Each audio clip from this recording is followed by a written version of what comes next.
I'm Alex. And I'm Teddy. And I'm Spencer. And we are The Button Mappers. Hey, the Button Mappers.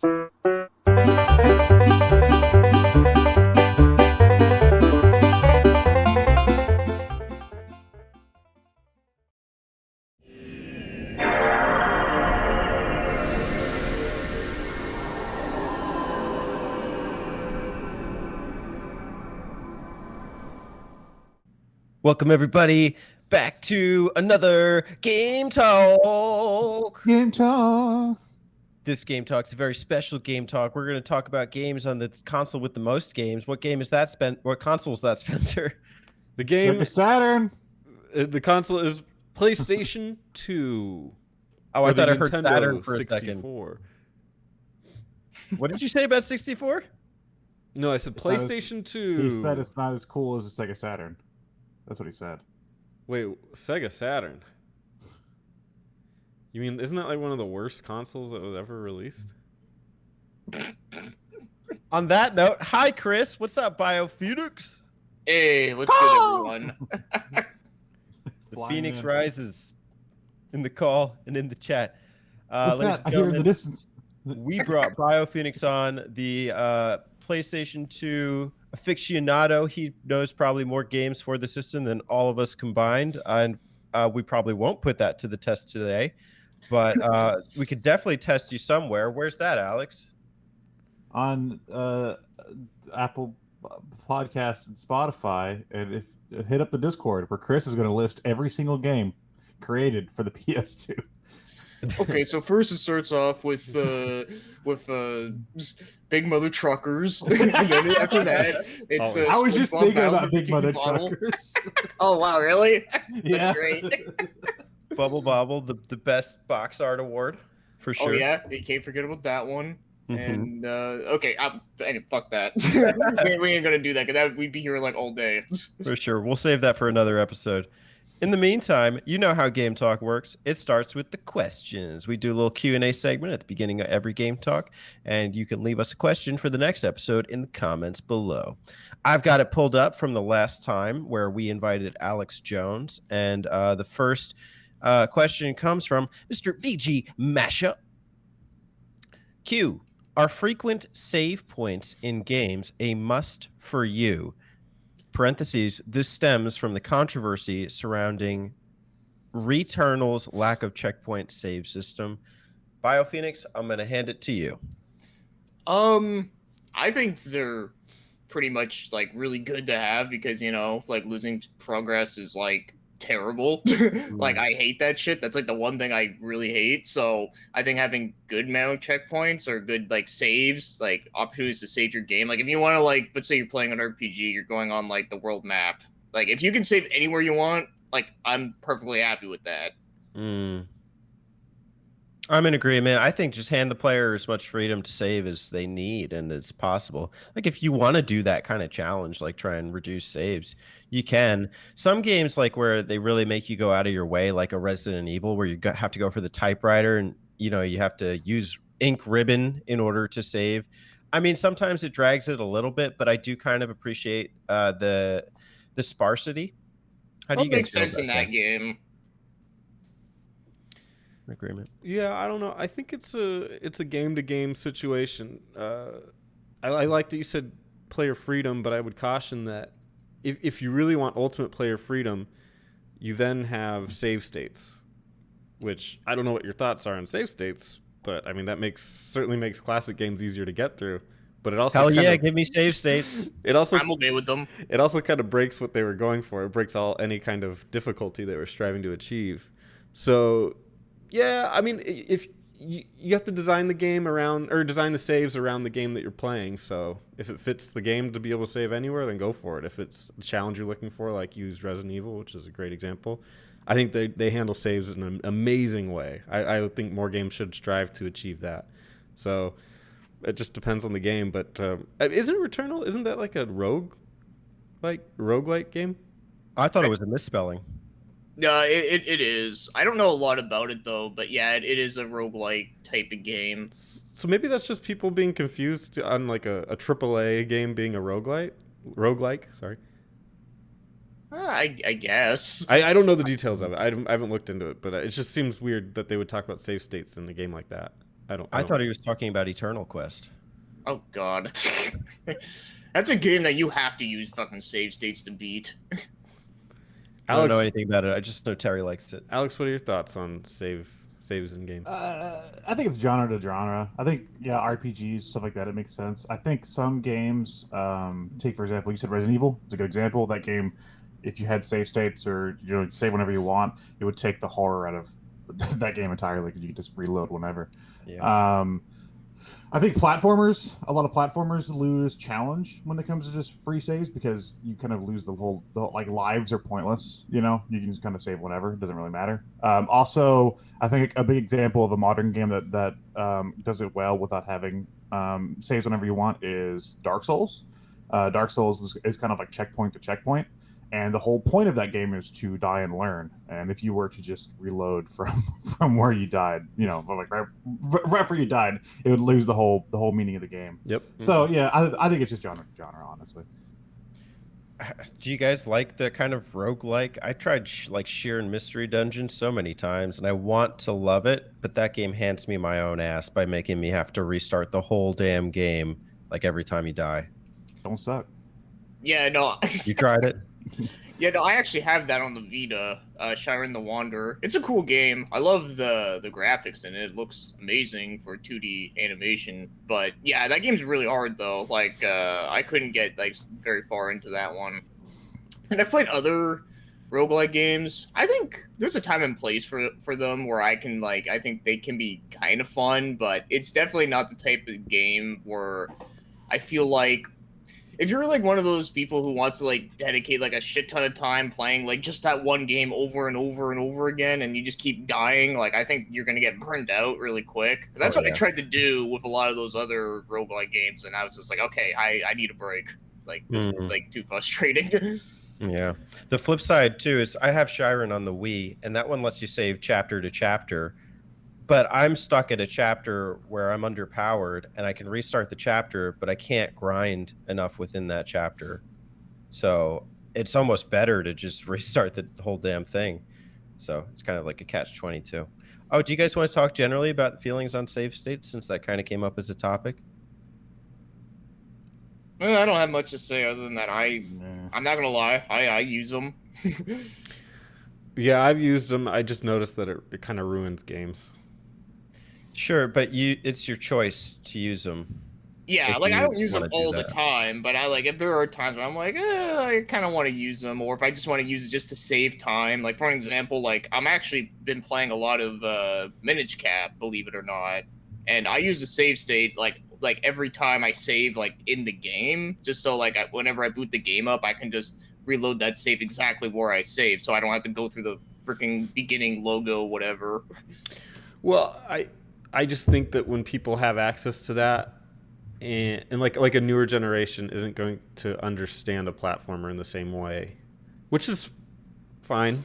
It's whatever, but them having access to that is going to change how they view a difficult game.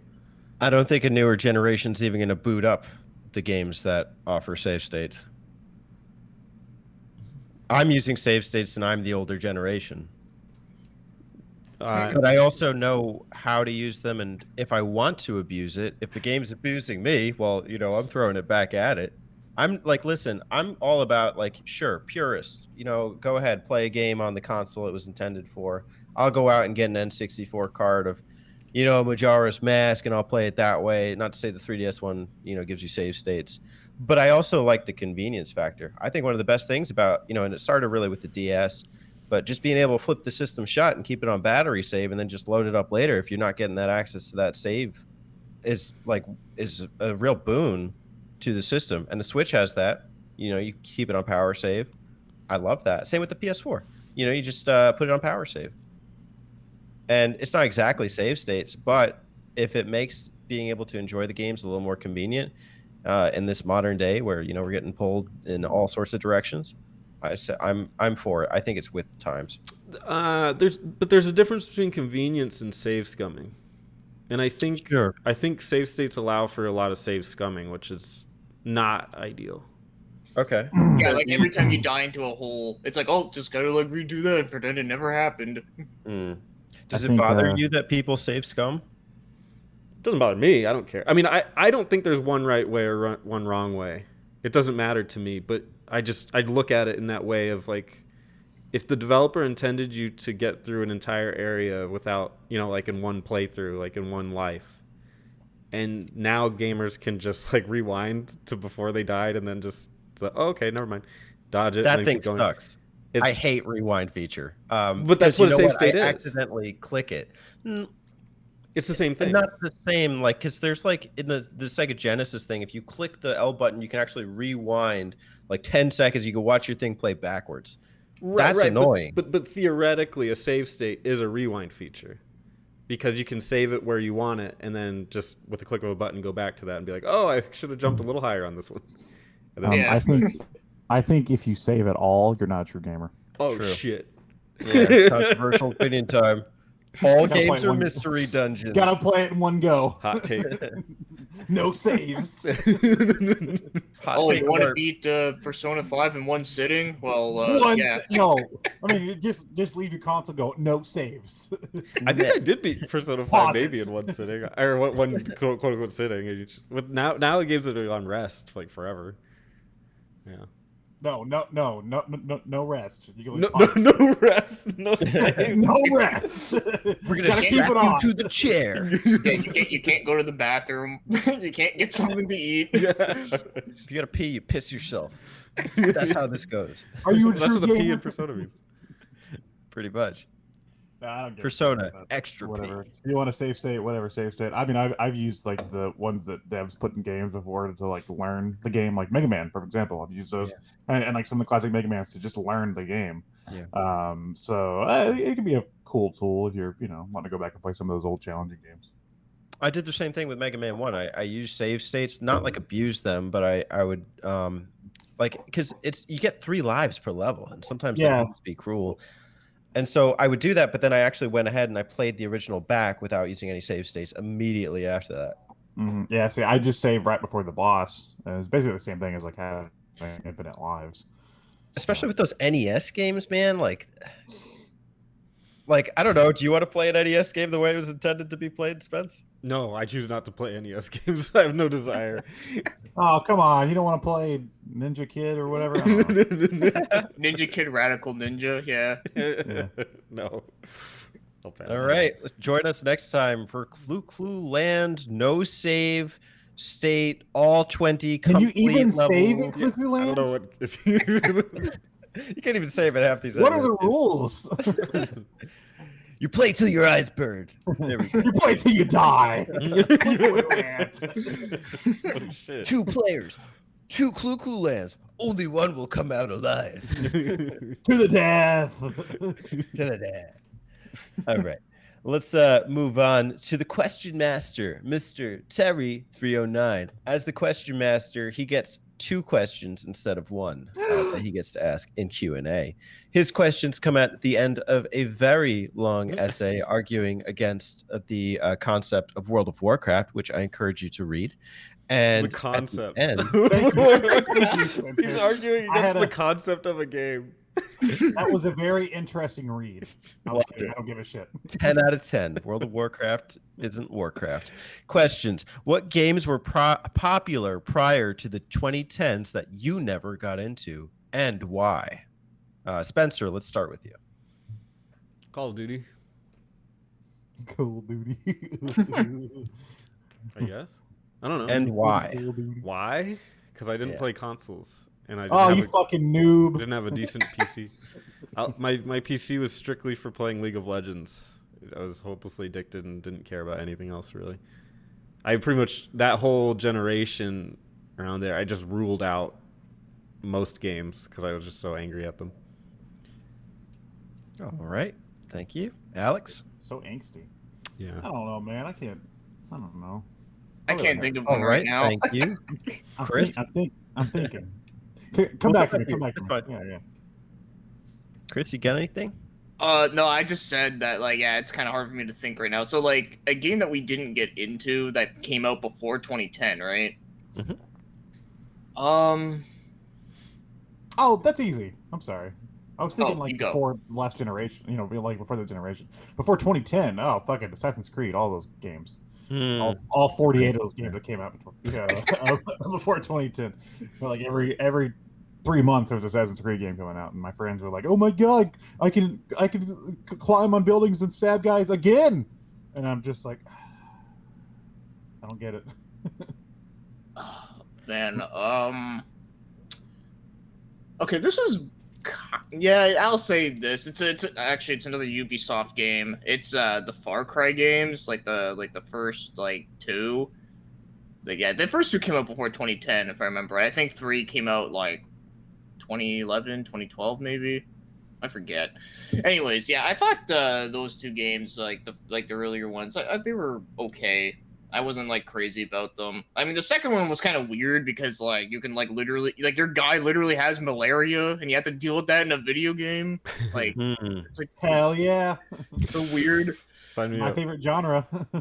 Yeah, that's probably the best one I can Malaria. think of right now. Is just Far Cry. I don't know. It's okay, I guess. It's just one of those games that I always felt like it's just another like FPS game. Hmm. I only play games where the main character has malaria. Well, there's one. I have a small pool of games to pick from. Yeah. What are we gonna play today? He looks at a shelf and it's just like Far This game Cry really 2. resonates with me. The main character has malaria. I'm sold. For me, there's a couple I could pick, but I think the one that I have the most to say about, one of my first games that I played, it was on the PC. It was Oblivion, and it was barely running on my computer, but I enjoyed it, and I actually dug through it like really intricately, like so many parts of the map. I went through like so many of the Oblivion gates. I would go to all the towns, talk to the people, read the books like on the shelves, like not like to detail, but I would be interested in that game. And for some reason it hit home for me. I went ahead and I played Skyrim, and then I downloaded Morrowind later when I got my own laptop. And I just could not. Morrowind was like a little dated for me. Everyone used to sing Morrowind's praises, and it just did not carry over for me. I don't know. Like I should have loved it. Like this kind of world where it was more so about like exploring and talking to the people. Maybe it was just too late for me. Don't know. Yeah, it's probably too late after playing Yeah. Oblivion and Skyrim. Forget it. Yeah, I played Morrowind like after playing Oblivion, and I don't know. It seemed like it was good, but yeah, I think it was too late for me too. Like I thought the combat in that one just felt weird. Like every time you use your knife, you just go like it's just like so fucking stupid. And I don't know. Like I just remember that was like the one thing I always remember about that. Oblivion hit kind of a sweet spot, though. Do you guys think you could go back to Oblivion today? Yes. No, I sold Skyrim the other day for Switch because I wasn't getting into it. I sold it to buy Resident Evil 8 actually because I was like, fuck it, and that was it was a good trade because Resident Evil 8's amazing. So I don't love those games, but I think I would prefer Skyrim the most. Hmm. I pick Oblivion over Skyrim, maybe because of nostalgia, maybe because I'm an idiot. I don't know. Probably I all would, of the above. yeah, I would also pick Oblivion over Skyrim just because of the fact that, well, one, the game looks a lot more bright and colorful, where I find Skyrim looks really dull and not bright and colorful at all. And also, I like the side quests a lot better. Like, I thought there was a lot of really cool creative ones, and I felt like the ones in Skyrim, I felt a lot of them felt like they were just rehashing off of each other. The only one that I thought was like actually did something interesting was the Black Brotherhood or the Dark Brotherhood. Mm. I thought that one was decent, but after I did that, I was like, okay, yeah, I'm done with this game. Everything else is like the same. That's just me, though. I don't know. No, that makes sense. And I love the character dialogue in Oblivion. Stop right there, criminal scum. No one breaks the law on my watch. I'm confiscating your stolen goods. Now pay your fine, or it's off to jail. And I also love the one where he says, I don't know you, and I don't care to know you. And he like says that like over and over again. I love it. By the way, Teddy, with my answer, replace League of Legends with World of Warcraft. That's all. Just trying to piss off Terry. Understood. Half of that, and Warcraft. half of being factual, and half just to piss off Terry. Speaking of Terry, the next question comes from Terry 309 because he gets 2 questions. But that's just a concept. I don't know. What is the most overrated platformer ever made? I swear to God, Spencer, I'm gonna choke you. I think I know one. I don't know if it's really considered overrated like anymore, but I remember back when it like first came out, it was like everywhere. It was that game called Fez that was made by Phil Fish. Fuck Phil Fish. What a piece of shit. Yeah, no. Like I know it's like I said, I think that's partly the reason why I think the game isn't really considered overrated anymore, because I think people kind of caught on to like, yeah, he's a piece of shit. Like who cares? But I remember back when that game came out. What's like, wrong when he with was, Phil like, Fish? I don't want to get into it. He came from the sea. Oh, Yeah, the well, sea-comers? Ugh. In order to catch a fish, you have to like catch 12 other fish. Damn merman! Get off my land! Freaking murderer. Yeah. But no, that's a game that like I remember playing it like when it was like new and fresh, and when he was just getting like big success for that. And I was like, it's okay. It's not great. I mean, it's not terrible, but it's just very like I don't get it. It's just you're just a white marshmallow dude. Like what Was do you that- freaking do? Was that game rated? Like people liked it? Well, like it made like a lot of money, and it made him Yeah, like it was- popular to like that's what made him like on the mark of the indie scene. Well, like it was at the beginning of like the indie boom, so it was it was one of the big like Yeah, we like can make before- indie games Mm. and stuff. Yeah, like before Shovel Knight, like it was like that type of stuff. Spence, let me give you a little not a rundown, but just a little taste of Phil Fish and how much of a pussy he is. He Whoa, was okay. he was getting criticized online, so he canceled Fez 2. Well, what was he getting criticized just- about? He's just straight up I don't want to go into that's a lot.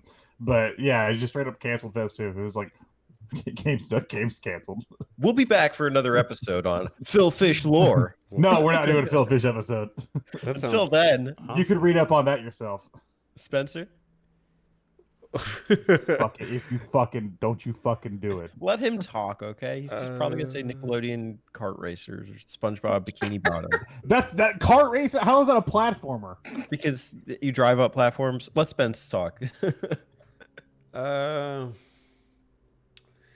don't know. That's a hard one because I'm not like a big platformer guy. I obviously what Alex is alluding to is I don't like Sonic, but I mean it's not. I don't think it's overrated. Like it kind of carried the Genesis or whatever for a while there, so I don't know if it's overrated. I think Sonic can be considered overrated because it has a my huge God. fan base, and like I think that's acceptable. I mean, I can tell you as someone who likes Sonic, I can admit that maybe there are some games in the series that can be overrated to some degree. I mean, but the numbers, I don't know. To me, it's everything aligns with Sonic that it was successful. So I can't. I don't know. I just don't have anything against it like that. Guys, it's so hard for me to pick one. I don't know. Does somebody else not gone that you can come back to me? Yeah, man. Okay. Let me look up some platformers. I mean, I haven't gone either, but they can go. It's hard to say most. Like, I just can't think like of like, oh my god, this game is like so not what people make it out to be. But I am thinking of Super Mario 3D Land on the 3DS. I played it once, and I played like I almost completed it. It was like a few coins away or something. There's one I couldn't find, but I finished the second Bowser battle. But the second time I went to play it, I was playing on my 2DS, and I was realizing they had segments in there that were built for like 3D, not many, but like where if you turn the 3D filter on, you could see some perspective changes, and that would affect your jumping and stuff. And I just don't know, like, well, first off, I could kind of work around it and just figure out, oh, there's like, blocks here in my way and stuff. I just like I found it like the levels to be kind of uninspired for the most part. There were a few that I remembered enjoying, like I like the Tanuki suit. I like flying around in this kind of 2.5D platforming. But I quickly found that I wanted to play other games more. So, that game that was sung a lot of praises for, and just over time, I think there are better Mario games 2D and 3D. I think you're wrong, but mine's also a Mario game. Do you think there aren't better Mario games 2D and 3D? I think Do you you're think wrong Mario 3D Land in is the saying that's best? overrated. I think you're wrong in saying it's overrated. I mean, at the time, yeah, it did really well, but who talks about it now? Nobody. Nobody cares anymore. But they Well, did. it got a re-release. No, it didn't. It got the Nintendo That's a Select completely different. That's World. Oh, Yeah, you're that's the talking one with about the cat suit. I thought you were talking about World. No, well, he might have been, but they did get a Nintendo Selects release, so that means that it was themed. That means that it sold well. Yeah.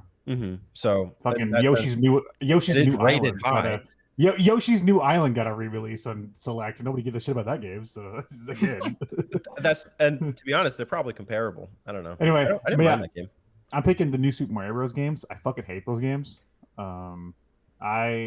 I thought they were cool when the first one came out on DS. I was like, oh, cool. Like, it's like old school Mario. And that's like whenever that stuff hasn't really been done yet. And then Nintendo just kept doing it and kept doing it with like different franchises. And just like, and I think at the point to where I realized I didn't like those games was whenever I got Teddy's favorite, Country Returns. I fucking love Country Returns when that game came out. And I was like, oh man, this game's amazing. And then I went back and played New Super Mario Bros. Wii. And I was like, yo, this game kind of sucks. And then I played the sequels on like the Wii U and the 3DS, and I was like, "Yeah, this game still kind of sucks." And they're just really uninspired, and they don't really do much else with that format. Just like, oh, it's Mario punching blocks and running around, and it's the same shit over like 4 times. You know. And just to clarify, Country Returns is not my favorite. Chris? I was gonna say no. I actually kind of agree with the new Super Mario Bros. I don't think they suck per se, but I do think they feel very, very safe. And yeah, they don't really do a lot that's very different than before. They're basically just trying to recreate Super Mario Bros. 3, but just not the same.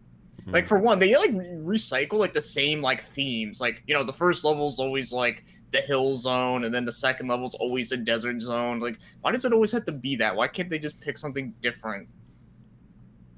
I don't know that people really adored the ones after the first one. I think that we sold crazy well. Oh, did it? We sold stupidly well. The DS I don't know if the 3DS, really popular. yeah, DS and Wii. I don't know if 3DS. I don't think 3DS and Wii U sold as well. Probably because they just kept making them, you know, and it was like a span of like 5 years. So, but yeah, we sold like stupidly well. And I just after playing Returns and playing other 2D platformers that were like getting more creative, I went back and played that game, and I was like, yeah, I don't know about this. Yeah. Okay. Spencer, did you find some platformers? I just don't have a good answer for this, so I'll just be, I guess, more controversial and just say one that I don't understand, but I haven't played it. So I think we should probably do a map out of it eventually or something, because it's just got such a fan base. But the Shantae series, I don't know, just pick one. I see it, and like there's cool things about it. I mean, I like to fuck that girl, but other than that, like I just don't really understand the series. Like Can we clip that? That's on Teddy. I just don't like. I look at that game and I'm like, I just don't get it. It just looks really average and kind of goofy. I don't know. Yeah, I played the first one. It was neat. Damon fucking loves those games though, so maybe if we're gonna touch those, maybe we can have Damon on for that because he's played all of those games. Okay, cool. But, yeah, I mean, I'd love to be proven wrong. They have nice art. Like, the art looks cool, cute, I guess. Yeah, I played 2 of them. I played the original and the Game Boy Color, and I played Half Genie Hero, and I think they're enjoyable, but yeah, I wouldn't say they're like my all-time favorite though, but I think they're decent for what they are. But yeah, I can see that being a little overrated though. The fan base is I just don't understand the fan base of it. Like every time I see a thing come out, like there's like all these people like, oh my god, the new Shantae's out, let's go check it out. Like who are these people? I don't understand that. But maybe it's the best platformer ever. I don't know. Maybe it is. That's a deep maybe, but we'll see. Okay. Well, we may not be Shantae, but we do make dreams come true. And one dream we'll make true is answering the question from BioPhoenix with BioPhoenix on the show. What's up, BioPhoenix? Oh shit. Let's BioPhoenix answer this one first, I guess. What game developer do you think should try something new? Well, That's a lot. I mean, obviously, I mean, I can say like, you know, like Konami should try something new because you know they can't do anything. No, they shouldn't. They shouldn't try anything ever.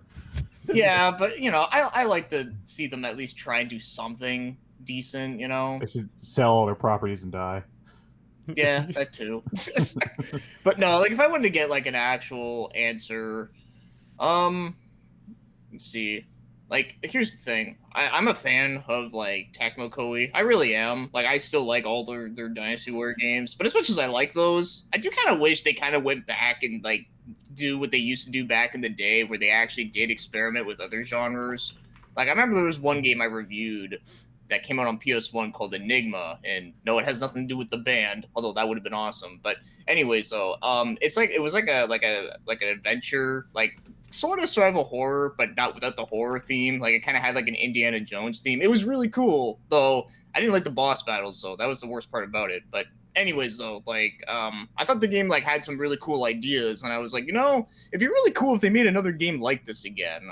Because, you know, like I said, I like the hack and slashes that they put out, but I think it would be really interesting if they went back and did like some of those experimental titles again. Though seems unlikely at this point, but I think it would be really cool if they did.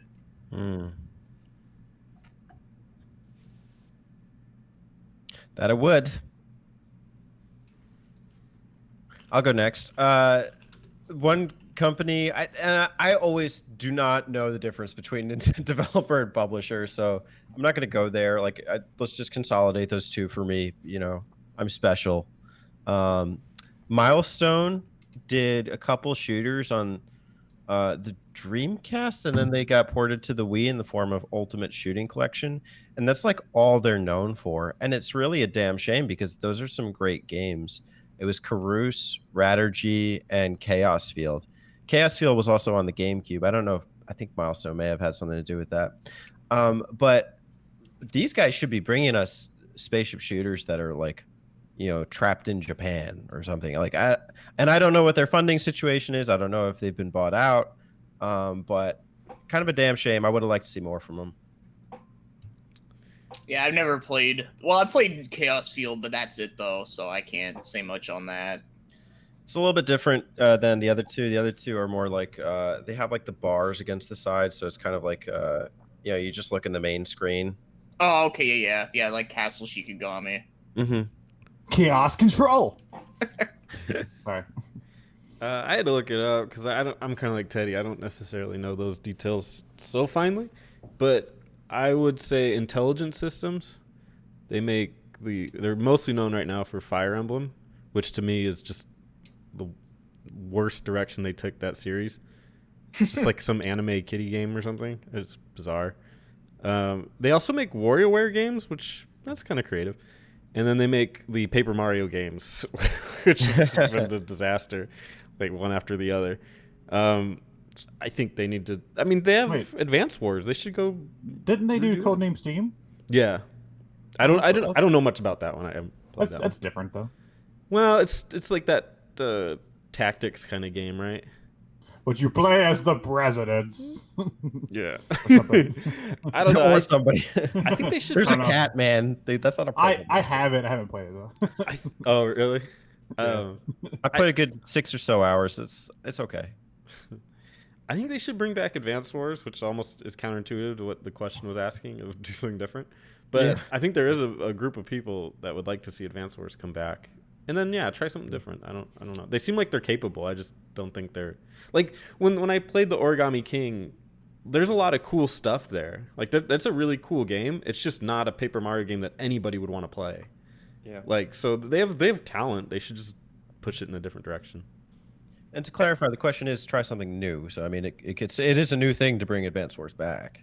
Yeah, I mean, they can make it a lot different than before. Not like super different, but like different enough to add like, more quality of life features and whatnot. They could make it to where you're a teacher at a school.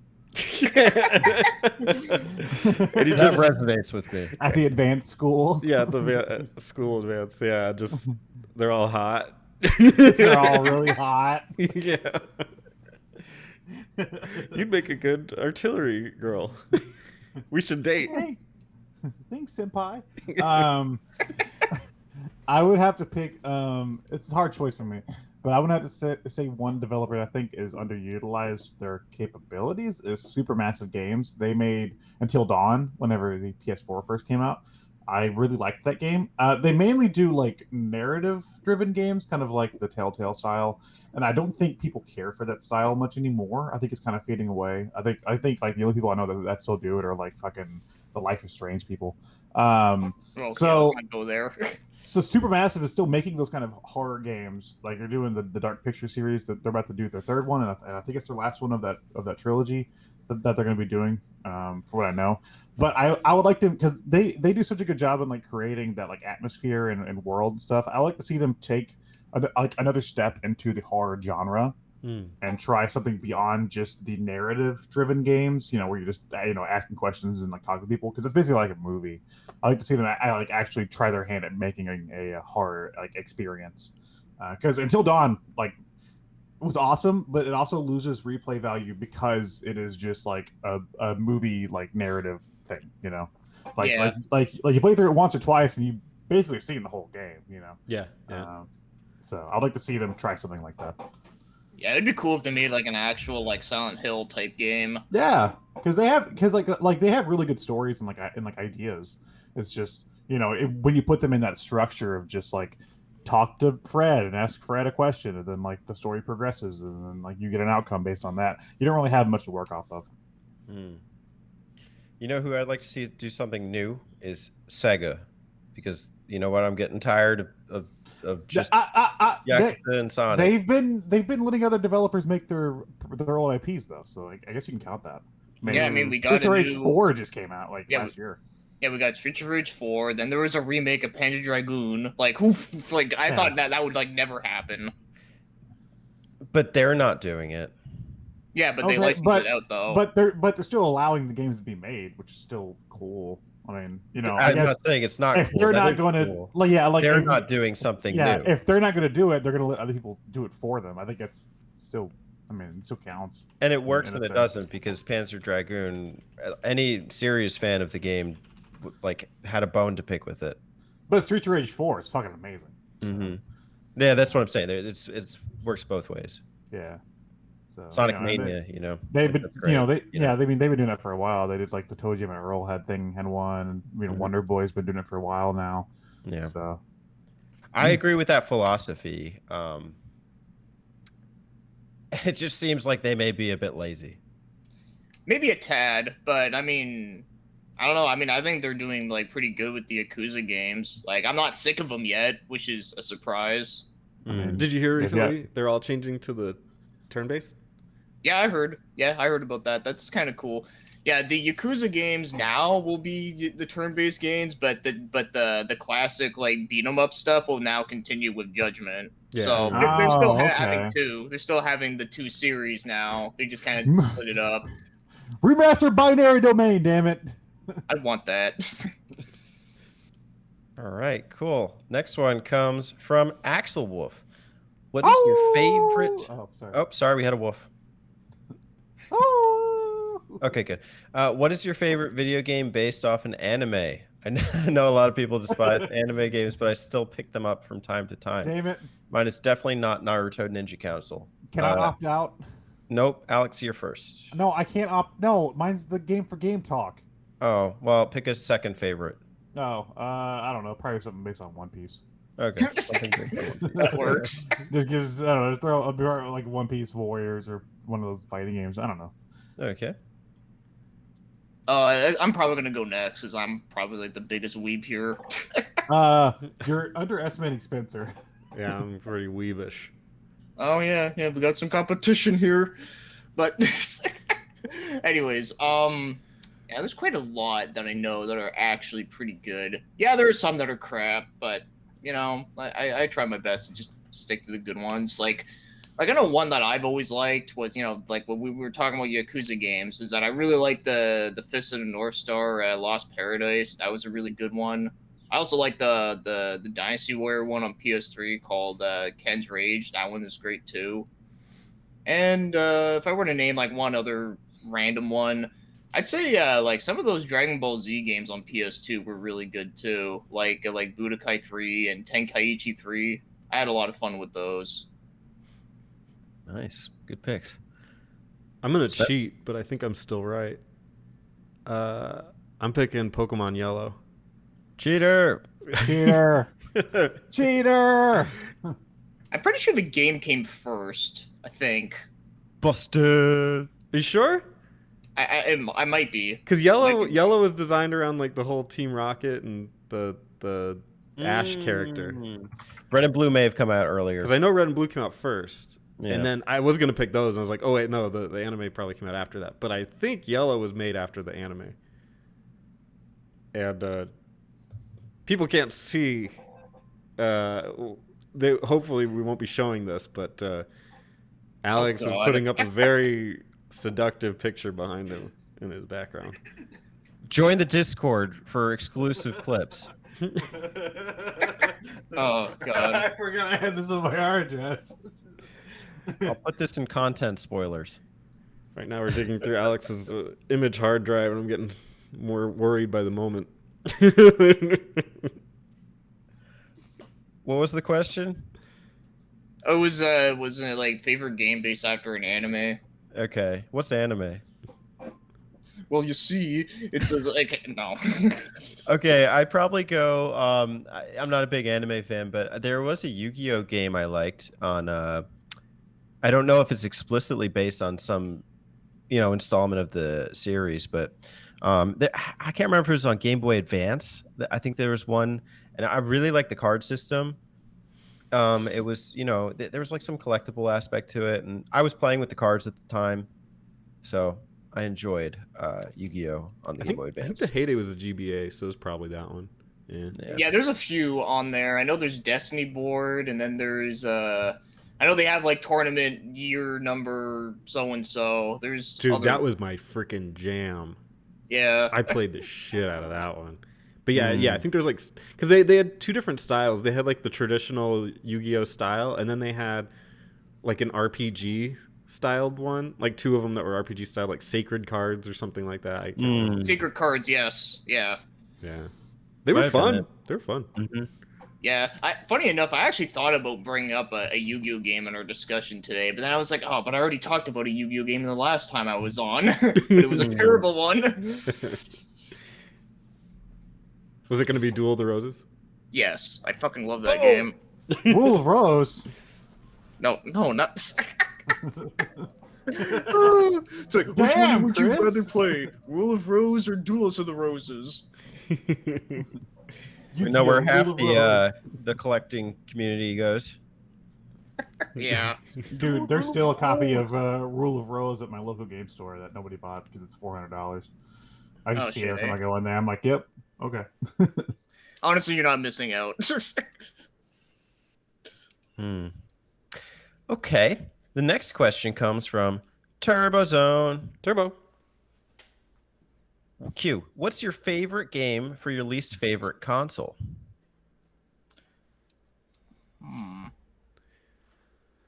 Let's start with what's your least favorite console. I actually had to answer this for Terry recently, and I had a hard time picking like a console that I don't like, but it was probably just like the Wii.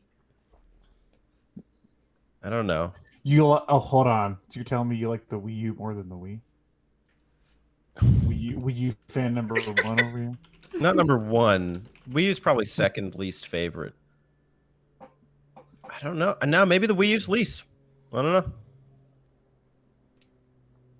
Yeah, all right. So sure, I'll change my answer. Wii U. There you go. It's not the question though. I'll answer it, but I just want to know what you guys' least favorite consoles are. Oh, well, I guess out of all the consoles that I've ever owned, I actually used to have a 3DO at one point, and I didn't have a lot of games for it because, most of the games were expensive and not very good. And now I can actually emulate most of them now. And I played a fair bit, and yeah, it's not the most impressive library. So yeah, that would definitely be mine, probably. All right. I had a Sega Saturn emulator once, so that's my least favorite console. Did it work? Wow. Yeah, it worked. Okay.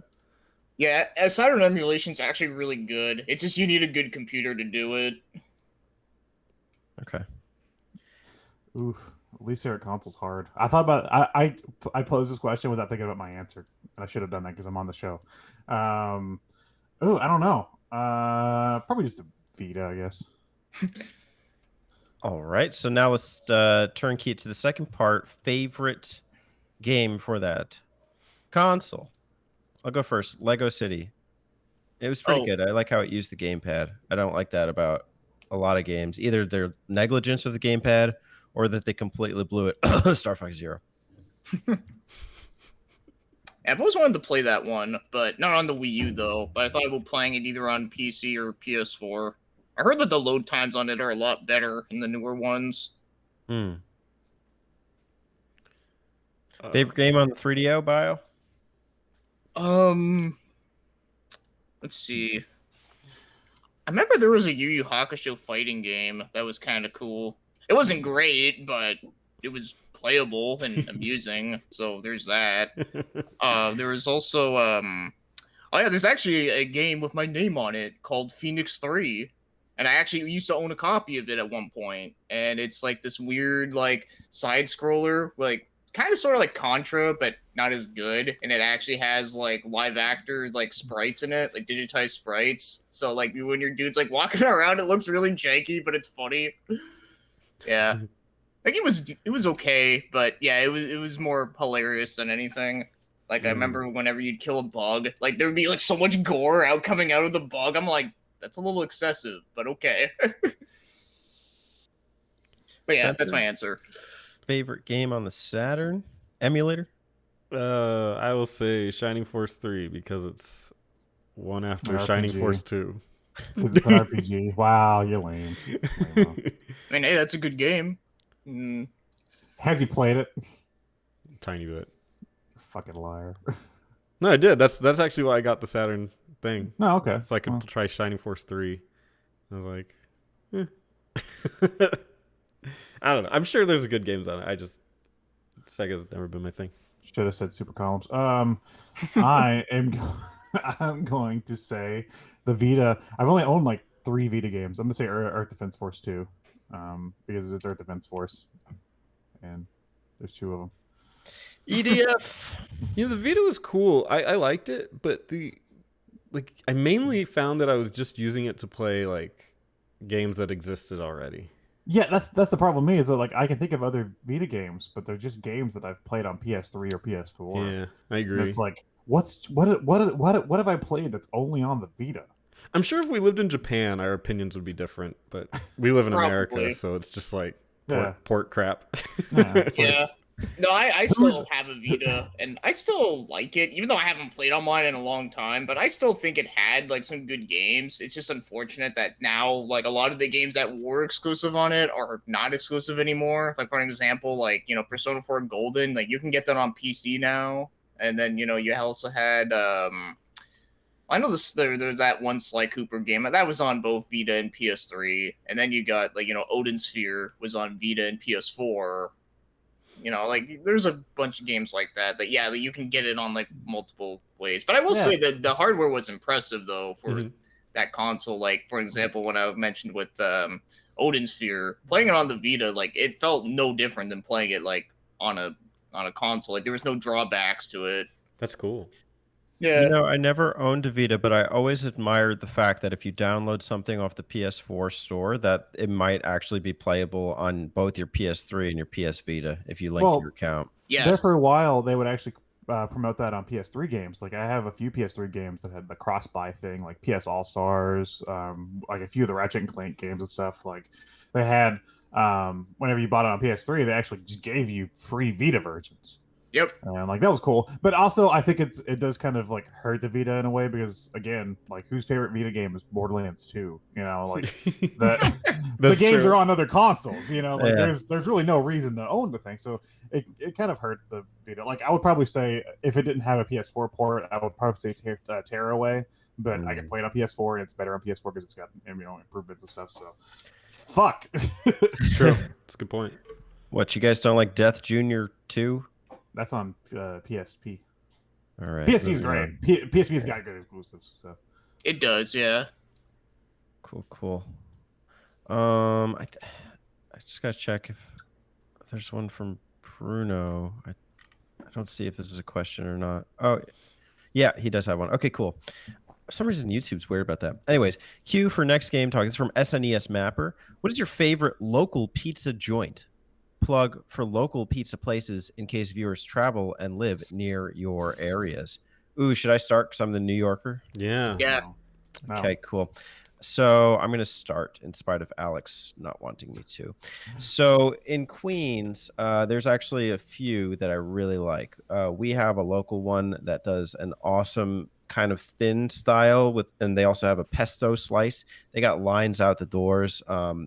Pizza Hut. What people really like doing is not going to Pizza Hut, but taking one marinara slice and then one pesto slice. You can cut them in half, and then you kind of like combine it. You can actually do both sauces. It's beautiful, as the Italians would say. I personally like a thicker crust, and also like where the cheese is kind of like really coming up. So I like Gabby's Pizza, just really like hearty bites. And back home, I love Spinelli's. Now this place, when you go in, there's nobody in there but the guys who are working, and this is in Long Island. And my dad and I joke like, oh, they're probably running like a mafia thing in there or something. And but they got great dishes like in the restaurant section too. If like you get some Italian food, like some of the pastas are really good. But I always love their pizza. They use a great mozzarella. Not all pizza places do. And that, like, those are my top three. I love the pizza we have in New York. When I lived in Hawaii, we didn't have no pizza like that. The best pizza was Boston pizza, and that's kind of a shame when the best pizza's from Massachusetts. And I'm from New York, so I went 4 or 5 years without any good pizza. But when I came home, there was lots of good pizza. Way to upstage all of us. Nice. That sounds really good. I should have went last. I'm sorry. Exactly, that's what I'm saying. No. Right, Alex, you go. I mean, I live in Bumblefuck, Kentucky, so we don't, I have a couple local pizza places. The downtown Frankfurt here, it's like historic. Teddy went with me. It's a little historic area. They have a place called Buddy's Pizza. It's pretty good. And then we also have a place called Da Vinci's Pizza. Those are the two local pizza joints, and I enjoy both of them. But I'll be honest, if I'm ordering a pizza, I'm probably just getting Papa John's. That's the best of the three, in my opinion. Yeah, I'm just getting Papa John's. The Domino's Pizza and Papa John's, I'm going Papa. Papa John's. I mean, That's not bad. You take out the Papa's racism, and it's good pizza. Mm-hmm. We don't discriminate against pizzas here. Spencer? Kind of like, I mean, we're known for our Mexican food, not our pizzas. So I don't have great answers, but there's a decent one called Taste of Italy nearby. I live in a part of Phoenix called Goodyear, and that's like their hot pizza place, I guess. It's all right. And then there's a good one near Scottsdale called Red Devil, which is probably considered the better one of the valley. And so they're both good. I don't think they're anything like traditional or awesome compared to anything New York is going to have, or Chicago, but yeah. Chicago. Talk to us about Mexican pizza.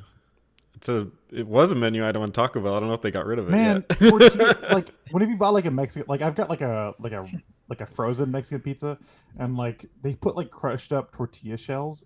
That's a terrible idea. It's just like stabs you in the gums. And you're trying, like you're trying to take a bite of it. It's like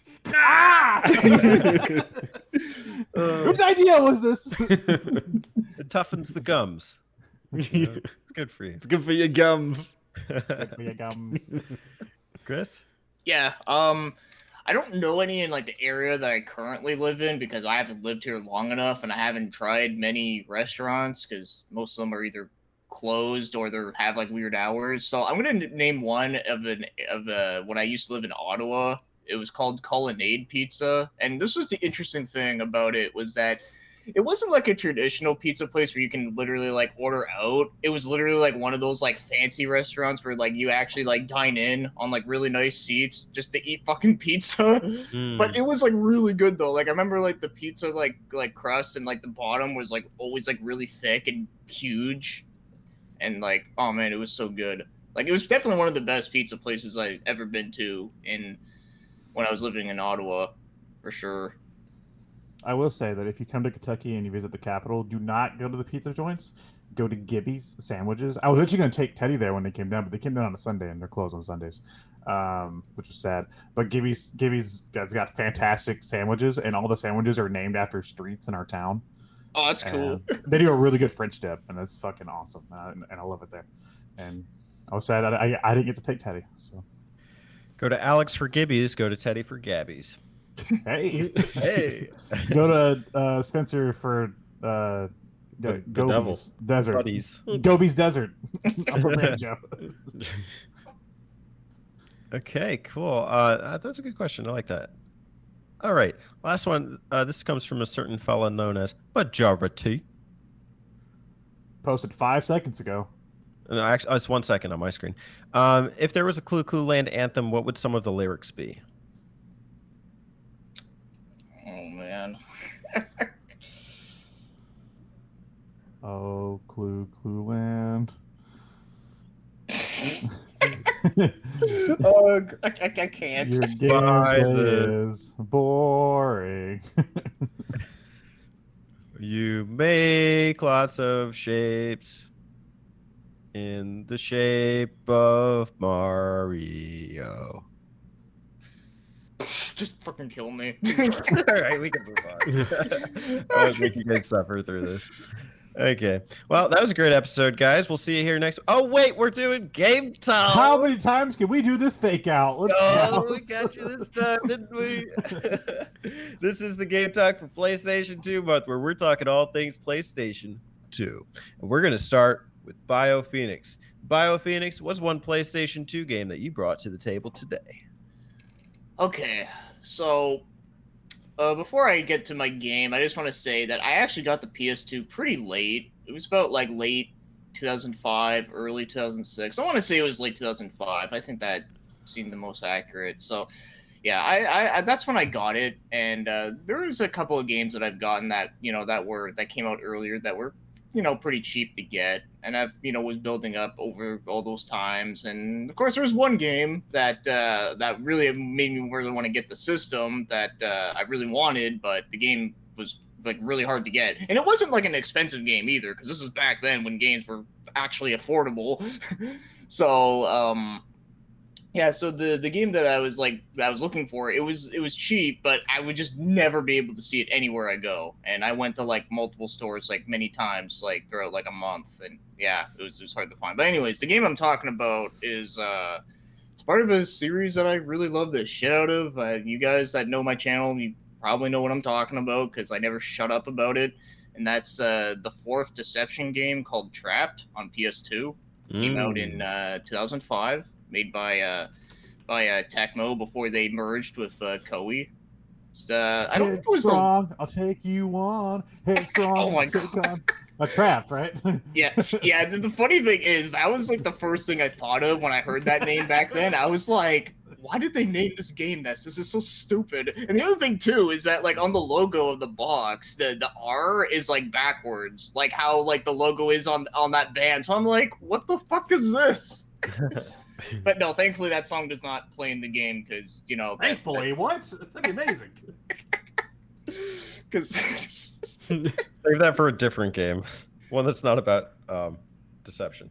yeah, no, it wouldn't fit the game at all. Though I would have laughed if it was in there though. It's just for news and shit. But anyways though, so in case you guys don't know what the series is, it's basically a series where you're usually playing as like a character that's like stuck in some sort of like castle or like a mansion that looks really dark and gothic like, and then of course there's usually a reason why you're stuck in there. It usually depends on the game, but in this game it's because you got framed for killing the king and you got to run away. You run away to this like random mansion, and then it turns out that it's like possessed by like Satan, and you actually end up getting like your arm turns to like Nightmare from Soul Calibur, so it looks all like demonic like, and that allows you to like place like traps like anywhere you want, and you gotta like harvest the souls of people that try to kill you, because a lot of people will try to kill you for really stupid reasons, but it's like, well, fuck it, like it's fun, so who cares? So yeah, that's basically the story of the game. It's very simplistic story, nothing super deep, but it gets the job done. I think it's fun. It's kind of cool. And yeah, like I said, I like the gameplay a lot. Like it has a lot of like strategy elements to it where you can like a lot, like anyone that plays this game, like chances are you're probably going to play it very differently than what someone else would, because there's so many different combinations of like ways that you can complete a mission. Like for example, if someone could like, you know, throw down just a boulder over and over again onto someone, or someone could just like throw a boulder but then like use like a push wall to push the boulder like flung out across the room and then just like hit someone like that. Like, there's a lot of really creative combos that you can come up with, and there's also like other stuff that they added into it. Like there's like one that were like, it's like almost like a fatality thing where it's like this like crazy epic thing that would happen where it just like massacres them, and it's really funny and weird. And you know, I love the music in the games a lot. They're really dark, kind of intense sounding. Although weirdly enough, the music in the fourth game is probably my least favorite in the series, but it's still good. So I still like that. And I think the graphics are really good for PS2. They came out in 2005, so it definitely does still look good for what it is. And what else can I mention about it that I haven't talked about without like geeking the fuck out? Well, I guess okay. Actually, one little thing I will say, but when I bought my copy of that game, well, I didn't actually buy it. So what happened was that I was talking with one of my sister's friends, and we were just talking about PS2 games, and then of course, you know, I was talking about like ones I was looking for, and I mentioned the game Trapped, and I was like, oh, you probably never heard of it. It's some game called Trapped, and he's like, oh, I have that game, and I'm like, oh shit, what? Like, really? Like, you fucking own this fucking game? And he's like, yeah, I have it. I played it once and didn't really like it. And I was like, oh, really? Well, can I buy it off you? And then he's like, nah, I'll just give it to you for free. And he gave me like a loose disc copy of it. So that's actually how I got my original copy back then, was that I tried looking for it in the stores, couldn't find it, but no, some dude that was friends with my sister gave it to me. That's sick. So, yeah, it's kind of funny how that worked out, but yeah, that's pretty much all I have to say for now. Like I said, I'm a huge fan of the series. I like always like talking about it with people that never heard of it, because it was actually one of the reasons why I even like doing my channel, is because like back in the day when I played the original game on PS1, I used to like tell people about it, and people were always really interested. Like, wow, like I've never heard of a game like this before. Like, this is fucking cool. And, you know, that kind of led me to what I do with my channel, where I like to talk about games that people don't know about. And it's like, yeah, like I played this and I think it's cool, or I think it's shit. But even if I think it's shit, I can still take some interesting elements out of it. So there is that. But yeah, that's it. You know, I'm reading a little bit about this game, and it says that the producer changed the name from Deception 4, like you said, to Trapped, because he considered it the first part of a new series. Did that series ever happen? Are there other Trapped games? Or from what I remember, in Japan, the title of it is called Kagero 2, and then it has like a subtitle that I can't remember. So what I think it is, from what I remember, is that there is the first game on PS1 that's just called Tecmo's Deception, and then there's the second one, which is called Kagero Deception 2, and then the third game is just called Deception 3. But in Japan, the third game has like a completely like other name, and then that one is Kagero 2. So it's almost like a sequel to the one with Millennia in it. From my understanding, that's what I remember looking it up with the name. Yeah, the names are fucking weird. I don't know why the names are so confusing. Like the fourth game that's on PS3 and PS4 is literally called Deception 4. So it's like, well, why? Like, can you just call it 5? That's weird. So they were starting a new series and did a different nomenclature, and then went back to the old one? Pretty much, yeah. Do you think it's because it didn't sell well? Like, people didn't realize it was the same thing and maybe passed over it? I would probably say that might be accurate. I mean, I think the series did well enough, obviously, to get sequels, which is a surprise. But yeah, because I know the third one came out in 2000 on the PS1, so that was pretty late. So, and there was like a bit of a gap between that one and the PS2 game. So, yeah, I'd say they probably wanted to try to change the name. And like I said, like the fact that it's called Trapped and the band Trapped was like a big thing. They probably wanted to cash in on that. I wouldn't be surprised if that's what they did. I was confused too because I know, like, since you've been talking about Deception, I've been really trying to get into it and thinking what's the best way I can get in. And, so I looked up like Deception 4 on PS4, but the PS3 one always comes up first. And they look like different games. Like, I think they might have different subtitles and they have different cover arts. But, I understand that maybe this one was like kind of a spin-off in a sense. But it sounds, when you're describing it, very similar to what, like, the way that you've described the Deception series, this kind of like a battle against Satan with traps, etc. Do you feel that it strays at all from the formula? Does it bring new life to the series?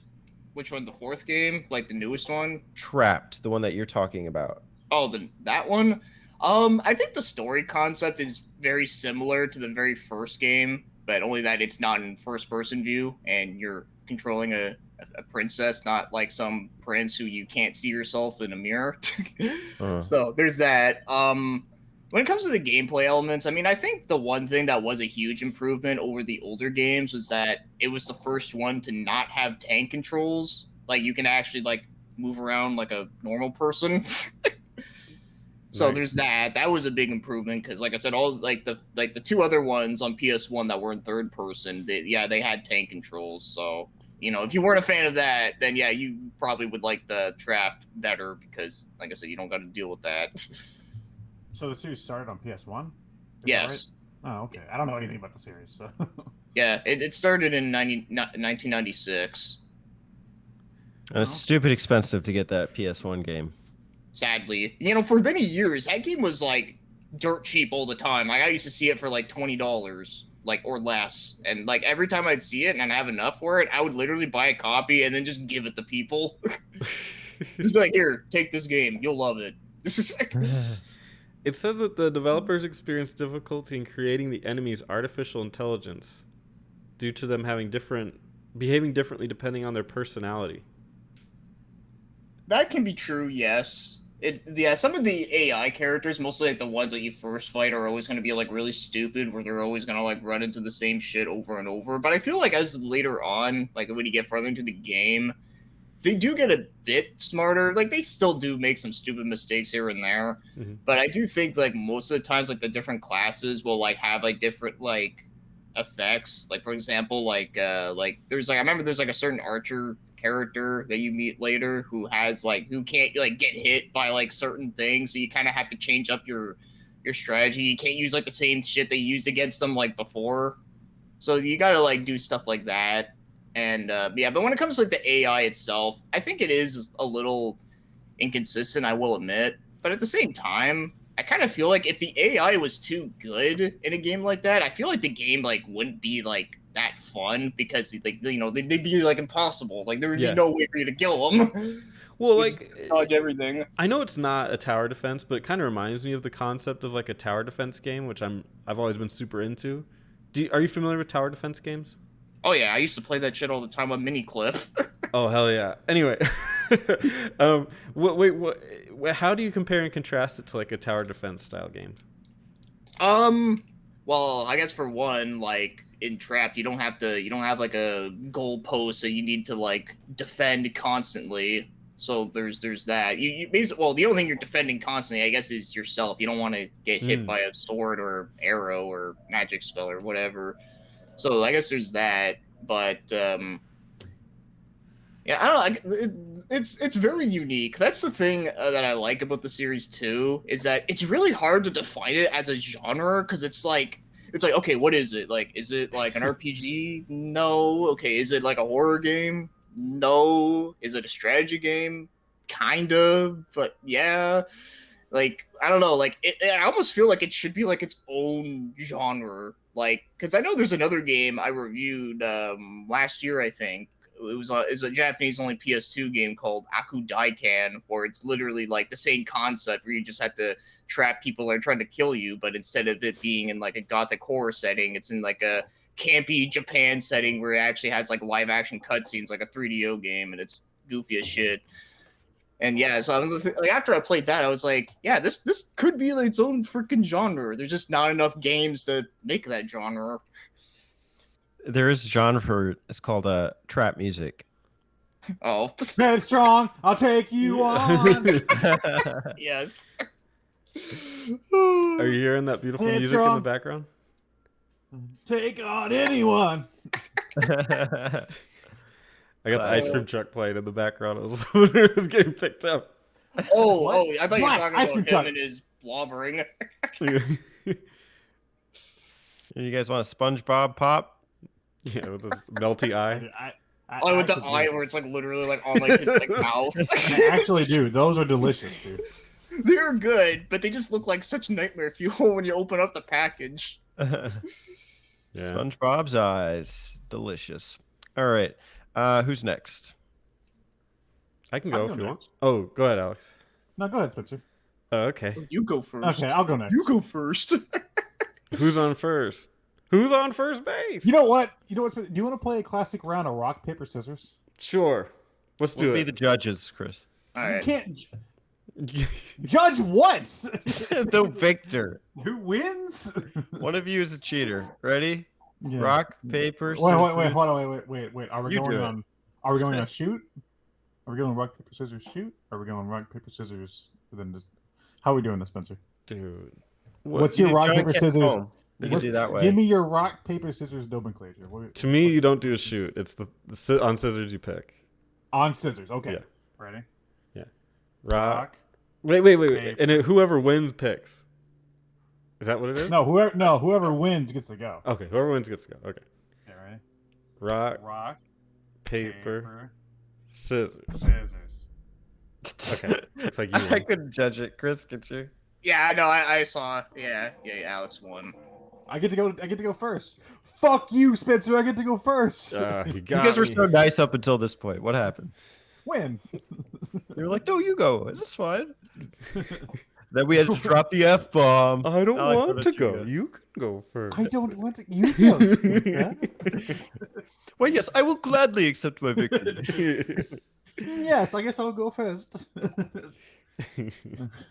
All right. Here I am playing the PS2. The year is 2004.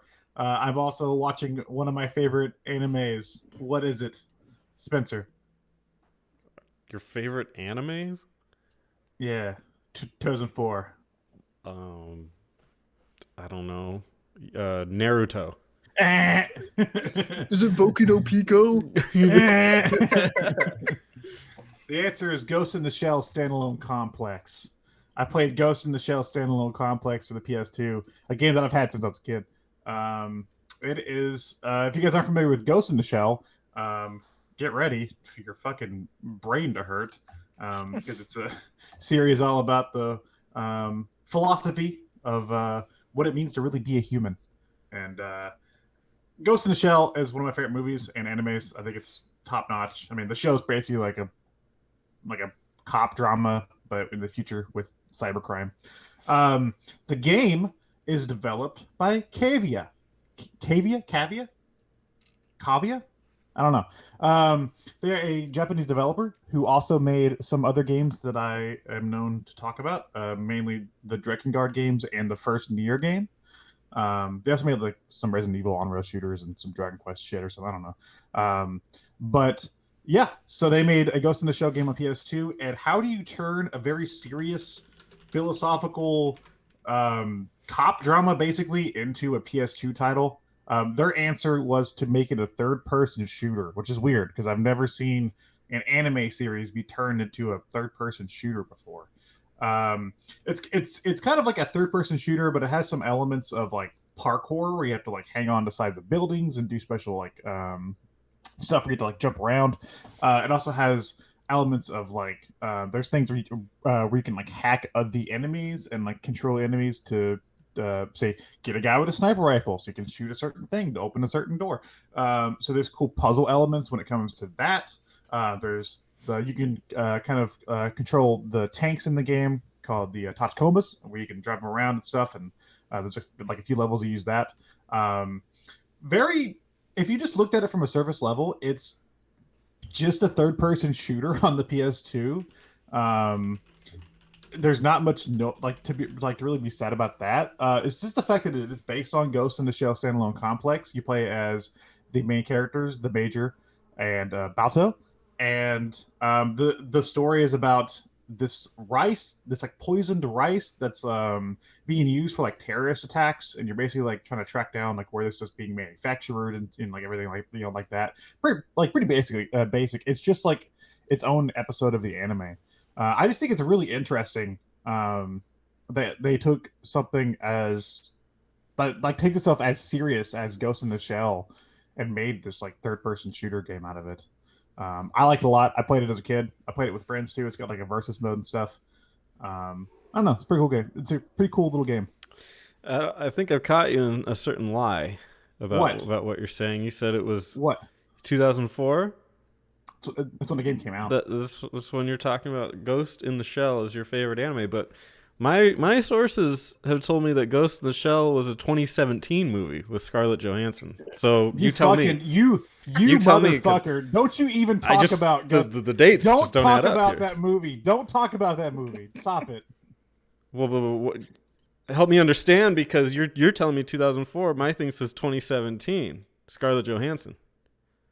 Yeah. So So you're telling me they made a game based on the anime series from a movie from 2017 in 2004. That's what you're saying to me. So somebody at Cavi is a time traveler. You've been caught in a lie, and I just want all the viewers to know that. I don't take that. I don't appreciate it. So what game did you really play? Fuck that movie, dude. What's wrong with Ghost in the Shell featuring Scarlett Johansson? They were like, Americans can't understand the deep philosophical meaning of the original film. Robots bad. Amnesia. There we go. That's the plot. Yeah. That's a game I've always wanted to play, because I actually am also a fan of Ghost in the Shell. Mostly the Standalone Complex, the TV series, and the original movie. I haven't really seen like the other shit that's related to it. I might one day, but there's just too much shit out there. But yeah, no, that is a game that I've always wanted to play. I always thought it looked kind of cool. It did look pretty good for a third-person shooter that was, taken from an anime. Like you said, doesn't really happen very often. So I think that's cool. So, the only other games I can think of that are kind of like that are like the Mobile Suit Gundam games. But, that's more of like a mech game than just straight up, third-person shooter. But I guess it still kind of is third-person if you think about it. But anyways, point is that, yeah, I always thought that game looked cool. And I if it does emulate pretty well, I wouldn't mind trying it out. It's got some pretty weird control. Like, it's not a bad control scheme, but we're still on PS2, so, third-person shooters weren't really the norm, I guess, that was really like PS3, 360, like Gears of War and all that stuff kind of like normalized third-person shooter, I guess. Yeah. So it's got some strange controls. You can like remap it, I think, in the menu, but like you use one of your L buttons, I believe, is jump, and then one is to grab ledges to like hold on for like I think with R or something. So it did like the first time I played it. Apparently, there's a training course you can play through that teaches you everything, and I didn't do that. I just played it as a kid because I was like, fuck training, I'm just gonna go in. I remember having a really hard time when I first played this game trying to get the whole like jumping and climbing mechanics down. But once I did, I found it to be so fun because like some of the level design really utilize that in cool ways, where you're like hanging off the sides of like bridges and like have to jump like wall to wall to get up to certain areas and stuff. And you only do that with the Major. Balto is a big hunk of a man, so he's not as agile. He just shoots everything. But I just thought that was really cool back in the day. And I think other developers kind of went like further with this. I think like maybe the one that like comes to mind is like Mirror's Edge. That game, you really like do a lot of parkour stuff. Yeah. But I remember thinking like it was super cool in this game back in the day. Oh yeah. Also, does it have an English dub in it? Yes, it is the original voice cast for the okay. English dub Yeah. of Standalone Complex. Yeah. So it still has Bato as Richard Epcar. That's cool. He's a good actor. Would you want a Ghost in the Shell game that matches the intellectual depth of the movie? Absolutely. I think now they could. I think back then they couldn't pull it off. I know they had a PS1 game, but that was like you just drove a tank around and shot things and stuff. And I then played that one. and then I have the one on PS2, which is this one, and then I also have one on PSP, which is a first-person shooter. That one's not as good. But I don't think with the technology, like given technology, they can kind of convey it back then. I think now they could convey the story better because of how cinematic games have gotten. I mean, even this game, I think it kind of hurts itself in some ways because the story is kind of interesting because it plays basically like its own episode of the anime series. But the issue is that like they do the thing where like they're getting like the calls in like their head and stuff while they're going about the thing. But like the other characters of Section 9, they're just babbling nonsense while I'm shooting enemies and stuff, and I'm not paying attention to any of it. Because it's so hard to focus on like this deep narrative while I'm like battling enemies. So I feel like nowadays they definitely could do something that matches the original film. You said that it plays like an episode of the show, but is it canon? I don't know. Standalone Complex is weird. So when you're watching Standalone Complex, before you watch an episode, they either label it as a standalone episode or part of the overarching narrative. So I would say if this was an episode, it would just be its own thing. So I don't think the canon would matter for it. Yeah, that seems about right. Yeah, I think it'd just be like it's its own story. Do you know what we call that? A standalone complex. I don't get it. You don't need to. I just think it's strange that I was into Ghost in the Shell. But I think it's strange that I was strangely like drawn towards this game, which I had played other anime games, but I wasn't like super into them. You know, I played like some Dragon Ball Z and some One Piece, and I think I played like one of the Naruto fighting games and stuff. I was like, whatever. This one I was drawn to it, and then later on I would become a big fan of the Drakengard games and Nier, and I was like, oh, that was the same developer. Very strange, you know. The main character on this cover art, she looks very striking. How do you think she compares to Scarlett Johansson's portrayal of Ghost in the Shell? Scarlett Johansson's portrayal is supposed to be a little Asian girl that lost her memory and got her brain put into a grown white woman's body.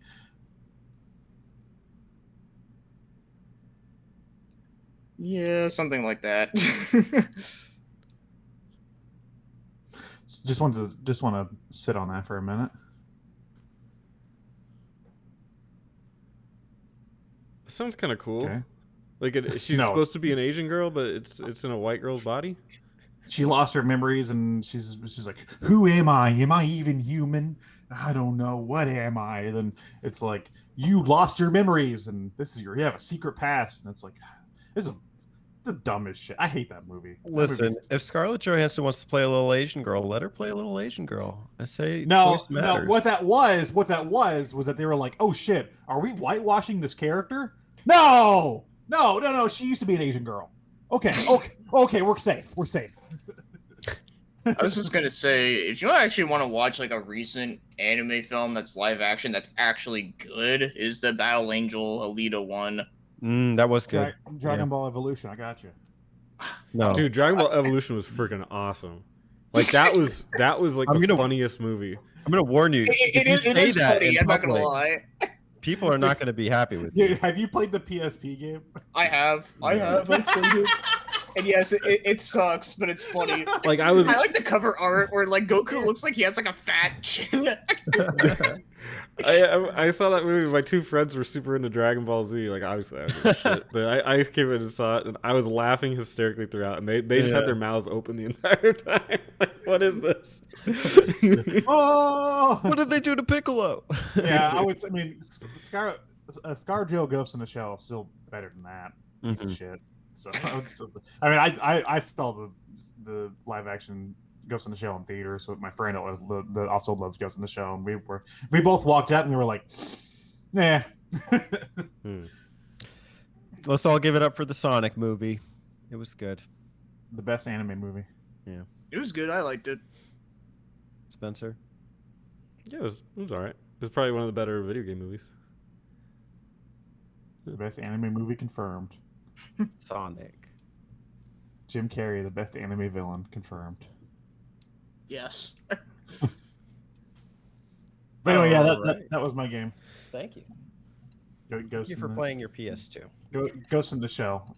And then there were two. You know what, Spencer? I want to try something different. I want to invite you to like a friendly game of rock paper scissors to Okay. determine who goes next. Sure. We've never tried this before. That's so true. I think it innovative. could be interesting. Okay. I'm excited. Okay. So on scissors, right? Rock, Yeah, paper, yeah. scissors. Okay. Rock, Rock, paper, paper, scissors. scissors. I can't see your hand. What is it? Paper? Yeah. Okay. Alex won. Okay, Spencer won. So what do you want? I'll go first. Yeah, what do you want? I want a pizza. Order me a pizza. I'll do it. I'll go now. Okay. Back Spencer. in the Sorry. mid-90s, when I didn't have a PS1 or anything, or even an N64, quite frankly, I played a game with my Saturn? friends called Twisted Metal 2 that I really, really loved. And it was just a great multiplayer game. And we spent hours just trying to beat that game. I don't know if we ever did. Maybe we did. I don't know. It was a hard game. Very hard. And then now we're doing PS2 month. I was like, I'm going to go revisit that and try to rekindle some of those glory days and play Twisted Metal Black. Yo, the priest drowns a baby without knowing it. This game is very dark, both literally and figuratively. Every character I've seen in it, and I haven't played enough, but every character I've seen is just very edgelordy. Like, it's definitely that time frame. They were just obsessed with being as gruesome and dark as possible. And the levels themselves are very dark. It's very hard to see sometimes. They all seem to take place at night, and just, I mean, I haven't seen all the levels, but that's just what it seems like so far. And the game is very hard. Holy shit. I tried to play this one. I had to set it to easy, and it's still incredibly difficult. What I noticed was different was that your lives reset at the end of each level, at least in the easy difficulty. So I was a little bit thrown off when you start out with 3 lives, and then you get them all back on the next level. So it's really just you resetting that. In the old games, you just had a set number of lives and just tried your best going through the levels like that. I should just state what Twisted Metal is, just in case there's like 5 people that don't know what it is. It's a car combat game. There's not really racing. It's just pure combat through cars, and they're different cars of different stats. You've got cars like an ice cream truck, which is the most famous one, called Sweet Tooth. There's a cop car. There's like a, just, I'm not a big car guy, so I can't tell you the make or anything of them, but just Thumper, Warthog was my big one on Twisted Metal 2. It was a tank. And then there's trucks. So you have different cars, you have different, strengths, like being big and slow or being fast and small and weak. There's a guy on a motorcycle called Grimm? Mr. Grimm? Yep. Yeah, Mr. Mr. Grimm. Mr. Grimm. I hated that character as a kid. I think I still do. Aw, I love Mr. Grimm. But and then there's of course Axel. Axel's awesome. Axel's fucking. I loved Axel. Axel's my favorite. He kind of bucks the trend of being a normal car and is a guy who has his arms attached to 2 like wheels, and he just runs around like this and looks like he's in immense pain. So that's Axel. It's really weird. But anyway, so yeah, it's a car combat game. You pick up collectibles, you pick up rockets and explosives, and each character has special weapons, and just consider it an arena battler to the death. So, yeah, Twisted Metal Black carries on that tradition, I think, in a good way. So it's been interesting playing it because I have such mixed opinions of it. I really, really like it. It's actually, once you understand the game a little bit and get the hang of the controls, it's pretty fun. Like, it retains the thing I like about Twisted Metal 2. Twisted Metal 2, to me, was the pinnacle. They went with 3, which I didn't hate, but also there were some things about 3 I didn't particularly like. And I heard that there was a 4. I don't think I ever played it. I don't recall ever playing 4. Yeah, 3 and 4 are by different developers too. Yeah, and they're considered kind of the black. Well, I don't know about the black sheep. But And Small Brawl. Yeah. They're considered the lesser of the series. One thing I liked about 2, and I actually really liked about 3, was the soundtrack was more taken from like real music. and it was all like heavy metal and dark and all that shit. Twisted Metal Black goes a different direction and has more atmospheric music and more traditional music you would see. But actually, the soundtrack's pretty good. The music is pretty thumping, and it might not be like PowerMan 5000, but it's still it's got its own strength. Yeah, it's pretty cool. The graphics look nice. I think this was earlier PS2, so they weren't firing on all cylinders on the graphics yet, but it doesn't look terrible. It is very dark, which certainly helps make games look better. Maybe that's why they specifically went with a dark theme. One thing I liked about the other games was that they were actually pretty bright. This one, no. It's all dark. It's called Twisted Metal Black for a reason. Yeah. I don't know what I was expecting, but it's very, very hard though. That's one of the things that's struggling to me. And I was kind of angry at the AI because in this game the cars very clearly do not care about each other.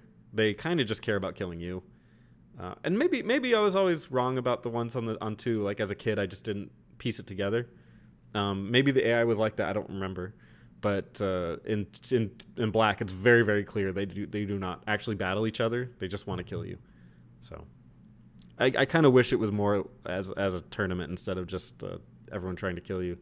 I think that would add to it. And playing it with that in mind, I was thinking like this game would do really, really, really well with the like Fortnite style battle royale. They should really bring this back and make it into that. I think it would be freaking awesome to have something like that online. They kind of tried to bring it back on PS3, but I think it didn't do very well. So they had like a PS3 version. I saw that. Metal. Yeah, I saw that, and I was like, I didn't even realize they made one for PS3. Yeah, I mean, honestly, it's pretty solid a game. I don't think it was a wrong place, wrong time. Yeah, I've played a little bit of the PS3 one. The gameplay itself isn't bad, but the problem I had with it is that it has like lacking of characters. There's like literally only 3 characters in the game, and then you have to like switch your cards. Like, it was so stupid. Like that was the thing I didn't like.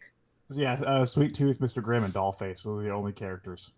And then you just pick any card you want. So it's like, okay. Oh, wow. Yeah, very straight. So like the online, which was, I get what they were trying to do. So the online for that game, you picked factions. So you picked which of the 3 characters you were going to be like under their faction. You could be like a clown for Sweet Tooth, or a Reaper, or a Dollface, your girl, whatever. But I think they could have done that with still like, and like retain the other playable characters, because like if you lose the roster, you kind of lose half the fun of the games. Yeah, that's interesting that they did that. I'm kind of disappointed, but I guess they tried something different, didn't work, and that's unfortunate that they didn't keep going with it. Well, also the creator of the series, David Jaffe, he basically just said, "Fuck gaming, I'm just gonna become a YouTuber now." Yeah, that's a whole other story. It sounds like you guys know more about Black than I do. So when playing 2, I liked that at the end the games turned into, it was almost like the Twilight Zone, but for like really depressing stories. Like for instance, there was a guy that always wanted to be watching TV, if I remember correctly. It's been a long time since I played these games, so bear with me. But he said he just wants to spend his time watching TV for the rest of his life. So the catch was that he was placed in front of a TV and his eyes were held open by these little things, and he had to just sit there for the rest of his life with his eyes were caught open, which is it's whatever you be careful what you wish for kind of thing. Yeah, it's kind of always the thing with like you win, you get your wish with Calypso, and then it's like. It's kind of like, oh, you got your wish, but at what cost? It's always like something terrible. Yeah, they made a song about it. It's called "With Eyes Wide Open." Yeah, exactly. Good job, Teddy. With eyes wide open. Do you know anything about the sequel to this?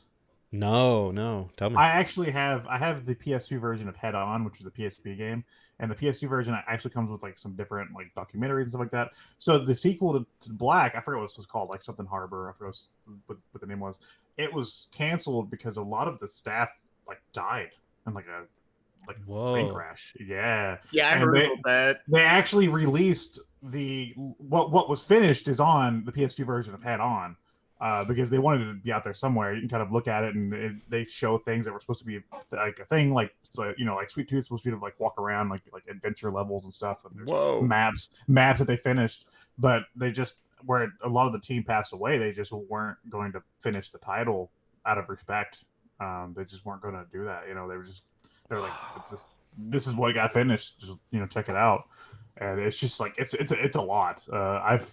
I've played that PS2 version a lot, and Head On's okay. It's a fun Twisted Metal game. It's more goofy with the style, but I've got in there a ton just to like look at what was finished with the second Black game, and also like they have like documentary interviews with people and stuff about the series, and like I put it on like tons of time just to look at that stuff because it's super interesting.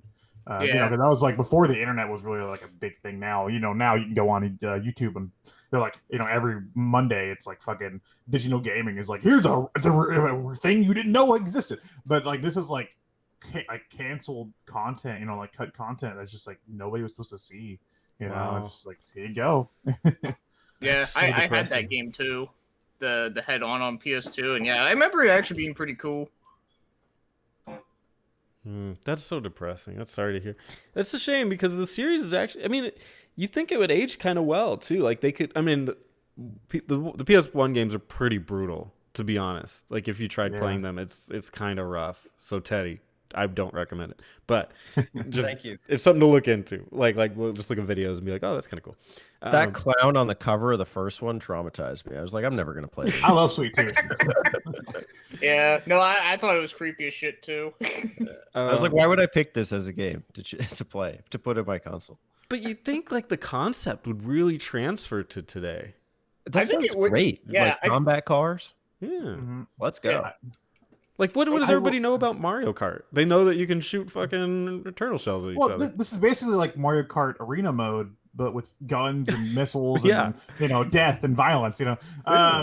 Well, and I think if they would have continued on with the Black series and then like went on from there, I think the series could have became something bigger. Because this was PS2 era especially was like the era of like senseless violence and edgy bullshit. I think of like the Mortal Kombat games at that time or like God of War. Like this was the era of like I don't know, just fucking violence. This whatever. So I feel like this series could have gone somewhere. We would have saw like kind of like like how God of War just kept going through PS3. Now they had the PS4 reboot and everything. We could have seen something like that, and of course, they tried on PS3 with their, with Twisted Metal reboot, but I don't know. I feel like after Black, it was just kind of like lost, Yeah, what was I gonna say? Well, first of all, I love the early 2000s. It's like edgy shit. I love that shit. I don't give a shit what anyone says. I love it. Keep talking. I'll be right back. Keep talking. Yeah, no, but I love that shit. I don't care. But what I was about to say about Twisted Metal Black was that it actually is one of my favorite entries in the series, believe it or not. Like, I always thought it was my favorite, for not just because it's like dark and edgy and blah blah blah blah. No, I actually still think the gameplay in it is still like a lot of fun. I like the levels; some of them are pretty cool and some pretty huge. And yeah, the game they're huge. Yeah, the game is hard, but I feel like the hardest parts for me are really the boss fights. I think those are the hardest parts, but the actual like other parts are usually not too bad, except for that. Except for the snow level. The snow level was hard because you can like fall off the ledge and shit, and it was like really small. I think the thing that kind of bothered me with it, and it's not necessarily wrong with it. It's just a sign of the times, and that's why I think it would do well if it was like a battle royale style situation. Oh yeah. Is that I think once you memorize the level a little bit, it becomes a lot easier. Like that's how I noticed when I was playing it. Is I would do the level and be like, "This is freaking hard." I'd be like, "Oh, that's where the heal is. Okay, and that's where I can get the rocket that I need." And then it just becomes like, "Okay, I'm gonna shoot stuff. Okay, go heal, and I'm gonna go shoot people with rockets." And once you get that rhythm, it just makes a lot more sense. But I think it'd be nice to turn on its head and make it like more randomized, and more. Oh yeah, Yeah. I agree. I think that'd be really cool. Another thing I liked about Black was that it actually had a lot of like Easter eggs that you can do. Like I remember there was like one to unlock a character, you had to like shoot like a plane that was in the background. Yeah, Like it a was lot some of that. crazy shit like that. I was like, damn, like that's Dude, kind of cool. Twistwell's always doing those like crazy, like if you shoot something, it reveals something. Like it's always about violence, but if you like blow something up, then you can see like a cool picture or something. Yeah, yeah. love So I that. always thought that was cool. But yeah, I wanted to. Sorry. oh, I was going to say, yeah, I always wish that they would have continued the series, but yeah, given that the creator of the series, like, yeah, like I said, he just said fuck video games now, so I don't think they will do a new, or if they do a new one, that probably would be like some other guy working on it or some other new IP. I think there is a game. Was there like a game on PS5 that came out that's sort of like a Twisted Metal game, kind of? Something All Stars, right? Yeah, isn't that- City Slam? I don't know. City Slam. I don't know what it's called. But it's like yeah, you can get. It has cars. You can get out and stuff, and I don't know. It looked okay. Yeah, I don't know. Like that game just looked kind of okay, but I think that's like the closest thing we'll ever get to like a modern Twisted Metal, though. Unfortunately. Ever since Spencer mentioned it earlier, I wanted to go grab this. Are you guys ready? Mm-hmm. PowerMan Oh, yeah. 5000. Powerman 5000. There it is. Not gonna lie, they got some good stuff. I was like, I think I have this CD somewhere. That's funny. Does it have the song from Shadow the Hedgehog on it? No. This is 90s, so it's got like When Worlds Collide. Oh, yeah, okay. when worlds Yeah. collide. Yeah. Oh, you're ready to go. I'm ready to go. That's not the fucking Tony Hawk, at that point. Baby, Yeah. baby. Yeah. It was in Tony Hawk, and I think it was in the first SmackDown versus Raw. Nice. That's like that is one of these sounds of the 90s. Yeah. Yeah. Anyway, that's all I got, Teddy. You, due to the rules of our rock paper scissors, first time it's ever been done between you and me, you can go I go ahead next. and go next. Okay. So I left my window open and we've had a bunch of airplanes going over. So I apologize if that's going to get picked up in the video. For some reason, I guess tourism's high right now. You Whatever. better apologize. You're welcome. So about PS2 month. You know, they call me the Zelda guy around here, even though I haven't we talked don't. about a single damn Zelda game on the show, unless it's like a Q&A question. So and we haven't done Zelda month yet, but it's coming. Just wait. We had DK And month. so- It's- yeah. In honor of the title of the Zelda guy for PS2 month, I picked the most Zelda-like game on the system. Well, that's what a lot of people say anyway. And it was Okami. Came out on the PS2 first, was later ported to the Wii. I know a lot of people like to blame Capcom for stealing properties from the GameCube. Well, Nintendo took this one and put it on their system. But all the same, I first played it on the Wii. And I have kind of a history with it. The way I played it for this video is on the PS4. I played the HD remaster, and it is very faithful to that standard controller style, as opposed to with the Wii, where you use the Wiimote for a lot of the brush strokes and motion controls. Just a brief history about my experience with the game. I got it when I first got my Wii, and I didn't have like a setup for the sensor bar, and so every time I tried doing the brush strokes, it would get super fuddled. And like I remember doing one of these sequences in this game where it's like you play with Susano, the comic relief in the game, and you have to like do his attacks, and he would always fumble every single attack. And I was like, yo, fuck this, I'm done. Nope, not playing this. So I put it down for a while, and eventually I did get the Wii working, and I was able to get far. I think I made it to Orochi. And so I'll talk about the concept of the game. The developer says that he models the gameplay after Zelda. It's one of his favorite series. So in that respect, the constant comparisons of Okami to Zelda are warranted. But I think it is very much its own game. It's very much its own unique concept. You play in kind of feudal Japan, and in this Japan, the world has been shrouded in darkness by the return of Orochi, the eight-headed dragon. And he was previously sealed by the sun god Wolf, and also the legendary swordsman. And then some, delinquent came along and plucked the sword from the stone, and the dragon comes out, and suddenly the world's all in darkness.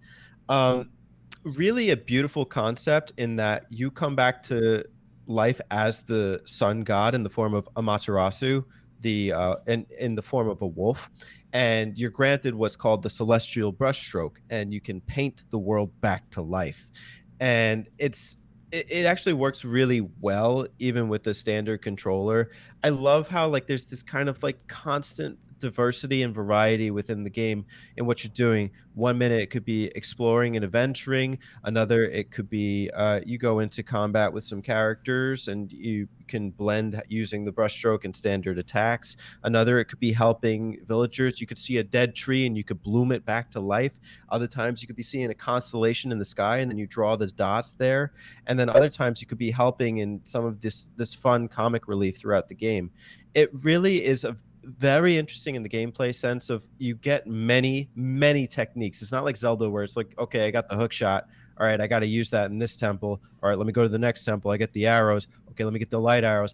No, you have to really understand and grasp all of your techniques, and you get them off the bat. The first boss is like 4-5 hours in, and by that point you got half the techniques at your disposal. And doing it with the PS4 controller it works well. You hold the left shoulder button and then you can draw with the control stick while holding like square or circle. You can let go. You can take as much time as you need. And it's really creative and clever in that sense. I think it's probably one of the most innovative games of its time. And it's in that regard, it holds up today. One aspect I was a little disappointed in is that this is the HD version I was playing. I was playing on, a real big TV that I got, and I kind of expected to be more wowed by it. It is very beautiful. It's in the kind of brushstroke style. Like even it's kind of a unique comparison is that the game is drawn with this kind of like ink brush. But for some reason, it just didn't look great. I don't know if that was a hardware thing because I'm just using a standard PlayStation 4 or what, but I was more wowed by, an hour of Shadow of the Colossus on the PS2 upscaled. I found that breathtaking. There are things in this game like the music and the style and the gods and everything. It's all like very rich, the folklore, the narrative telling. What I didn't like is some things that were as lazy, or I don't know if it's lazy, it's stylistic, as the voice acting for the characters, if you could call it that. It's just like little gibberish sounds like and like just drop that or give me an option to drop it. It's a nuisance at worst. One other thing, and I'm going to complain about this, but then I'm going to retract it in a sense, is for such a beautiful game where the worlds are rich and the environments are rich and you can really see like the brushstrokes of water and the grass and everything, the combat sections are incredibly dull. You go into like this kind of like pit of black fire and it's kind of just boring to look at, and they drag out a little bit. Some of the enemies that you fight, like sometimes you have to wait to perform a ink technique on them and then like open up like their shell and then attack the weak part, or like maybe you have to draw on them a little bit and you could do extra damage. It's okay. So it bothers me because the rest of the game is just so fluid, and I love like running around these big open fields as Amy. But in the combat sections, it's like these little enclosed areas. The good thing is they are kind of avoidable. You can see all enemies on the overworld. You can even run from combat. So in that respect, I could take some weight off of that. Regardless, though, the game it's a beautiful experience. It's a great game, even on its own merits. Take away the whole Zelda thing, the comparisons. It's just a rich 3D adventure, and it's one I was nostalgic about in my childhood, and it's one that I've enjoyed going back and replaying. Some might even call it a work of art. That's my PS2 game, Okami. How do you guys feel about it? I fucking love this game. Okay, there you go. I hope we do a map out of this game at some point, because I've always been hesitant to play it. Like I tried playing it once and I just couldn't get into it. And I've said this before, but like the Japanese style, like traditional style, just is very unappealing to me. I don't care for like that music or the art per se. Like it's a very beautiful game, no doubt. And I think if I had that push that we're doing a map out of it, I could kind of get over that and just really enjoy this game. So I do hope we do a map out of this because I would love to play it. Yeah, I've played it on PS2 years ago. Actually, the same guy that gave me that copy of Trapped was the one that had Okami as well. Though he didn't give me that game, unfortunately. But, yeah, no, I played it a little bit. I remember it being pretty cool, and yeah, I love the art style in it. I thought it was great. But, yeah, it was one of those games. Like I played that like that one time, and then after that, I just never got around to playing it again, so I can't really say a lot, but I do remember it being pretty cool, and I would like to, maybe give it a good try again at some point. One thing I do remember is that I remember the beginning part was like really, really long. It is, and it's just to get that first brushstroke, and everything's kind of dark and drab, and so yeah, it does drag on a little bit. Like I said, the first boss is 4 hours in. You're already doing so much else before that. What's really interesting is how like this was like around the time of Twilight Princess. It's almost identical. Like this idea of like you're a wolf, and then the gameplay is Zelda style, and then half the world is shrouded, and you have to paint it over. And, okay, like in Twilight Princess, you're getting rid of the darkness so you can go further in the game or whatever. But I almost feel like this game is a little more pure than Twilight Princess came across, and in that respect, it was really successful. I think there's an element of this game that feels timeless, kind of like a classic Zelda game or like even a Banjo Kazooie type game, where like a lot of the interactions I think in this game just with the NPCs are just, I don't know, it's just a lot of fun to like talk to people and like see what they have to say, like the different kooky personalities. I fucking love when you see like really something really bizarre, like a fucking bear like bouncing on a ball, you're just like snoring, and then Shadow comes and he's like the legendary swordsman, and the thing is sleeping, balancing on a ball, and he's like trying to prove his mettle. Yeah, like there's just like really fun elements of that I think at the time was lost upon games like Twilight Princess, because I think Nintendo, they had that backlash from like Wind Waker, which was really whimsical. I think they were trying to push Twilight Princess in the more serious direction. So I actually like this game more because it doesn't take itself as seriously as that game. It tries to have a little more fun with it. Oh yeah, lots of good comic relief. It's almost like if Twilight Princess meshed with Wind Waker. Yeah, exactly. It's a good way to put it. Yeah, the funny thing is, like, Twilight Princess is actually one of my favorite 3D Zelda games, so if I really like that game, I'm sure I would love this game if I replayed it again. And the whole brush thing has some really cool elements. Like I like being able to draw a bomb and like use that to explode walls and stuff, or like you can draw up to a thing to like make a vine. I love the part with the waterfall where you had to like draw the things to the log and stuff. There's like really cool things with the brush that's done. I played this on PS2 as well. I didn't play the Wii version, but yeah, I fucking love this game. Very intuitive, very artistic, and very PS2. And that's what it's like when worlds collide. Are you ready to go? I'm ready to go. Baby. That's the Okami theme song. Are you gonna paint me? Because I'm gonna paint you. Oh, shit. This is can we label this the PowerMan 5000 edition? I'd be okay You're with editing it. It's on you. I'm sending you the picture of you with your background, and you can choose where you want to put. If I have the video, why do I need that? You don't. Not for my end, unless you want to use Spencer's. I only have a still image. You can't see the meat call in mine. Oh. Let's talk about more analytics. How about that PS2? Spencer, Chris, where's the car in your background from? It's from a PC98 game. I don't remember the name because lately what I've been doing is that I've been collecting a lot of pictures from games from that era, like just random pictures because I think they all look really cool. And this one I found like randomly on Twitter. I don't use Twitter, but I do just go on Twitter just to follow this like one dude who just posts pictures from that era. So I'm like, I just click on them and I save them, and then I just use them for possible like thumbnails or I don't know, backgrounds or whatever. But yeah, that game I can't remember, some weird Japanese name. It's probably porn. I thought that was Trunks. Actually, yeah, it does look a little bit like him. We don't know what's going on beneath the hood. No? Okay. I tried. Spencer, All right. Spencer, what's your background from? My house.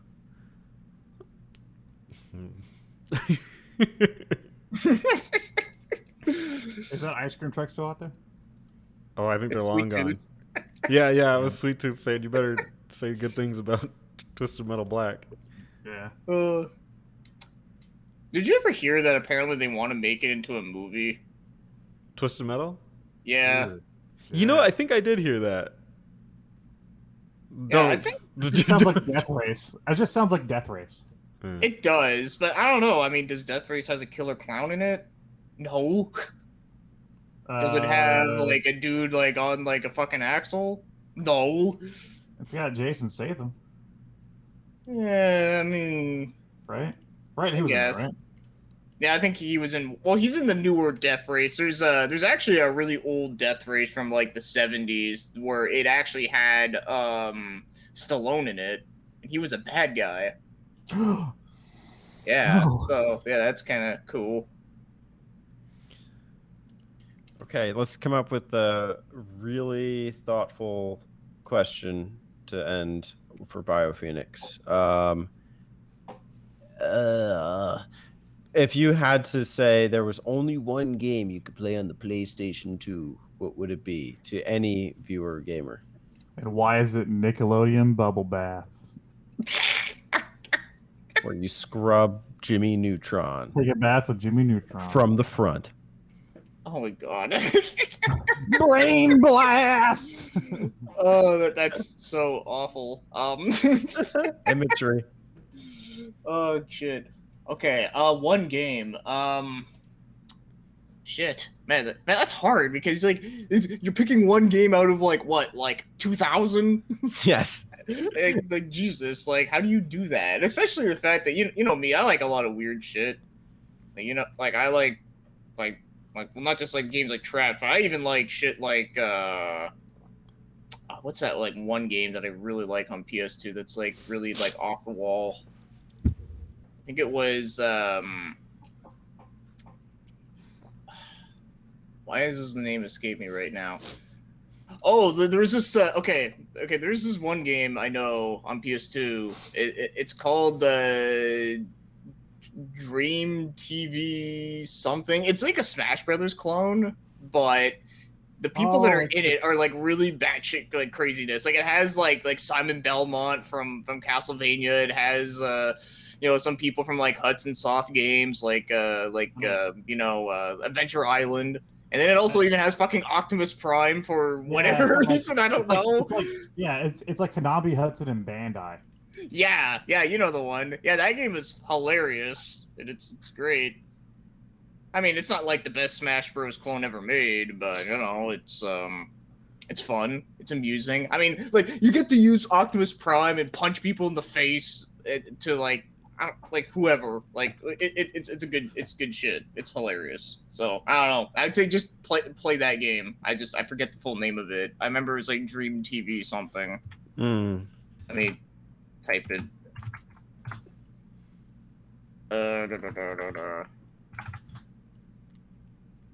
Okay, Dream Mix TV World Fighters. That's the name. And it's also on the GameCube too, apparently. I didn't know that. Okay. Excellent. All right. Well, thanks for joining. Maybe one day we can map out Deception or something. Oh, Don't be cool. deceived. Don't be deceived by Teddy.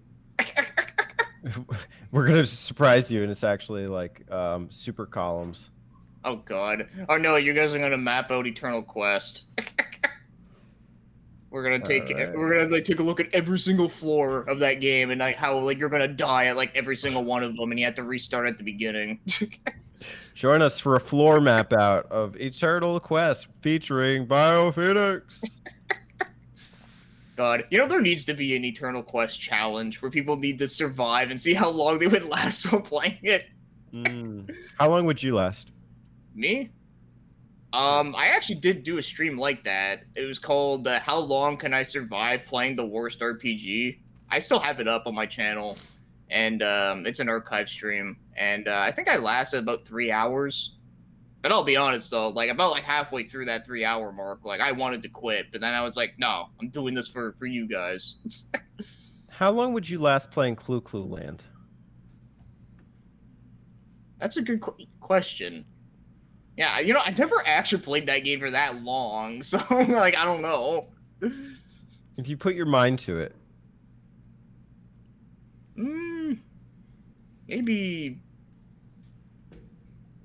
Maybe like 30 minutes to an hour. I don't know. I mean, I don't know how long that game is. Okay. Too long. It's too long. We're gonna do the 24-hour challenge once we hit 100 subs or something. So it's gonna be Clue Clue Land or Columns, and we all have to get 24 collaborative. So. Oh, I can do that. I don't know why I'm excited for that, but. Cool. Alex is in the spirit already. Help! Get me out of here! I'm stuck. Help! Help me! This is a bad dream. No. Who put this in dreams? This isn't a dream. This is a nightmare. Okay. Thanks for joining. We'll see you next time. Take it easy, everyone. Bye. Hey y'all, don't forget to subscribe to them button mappers.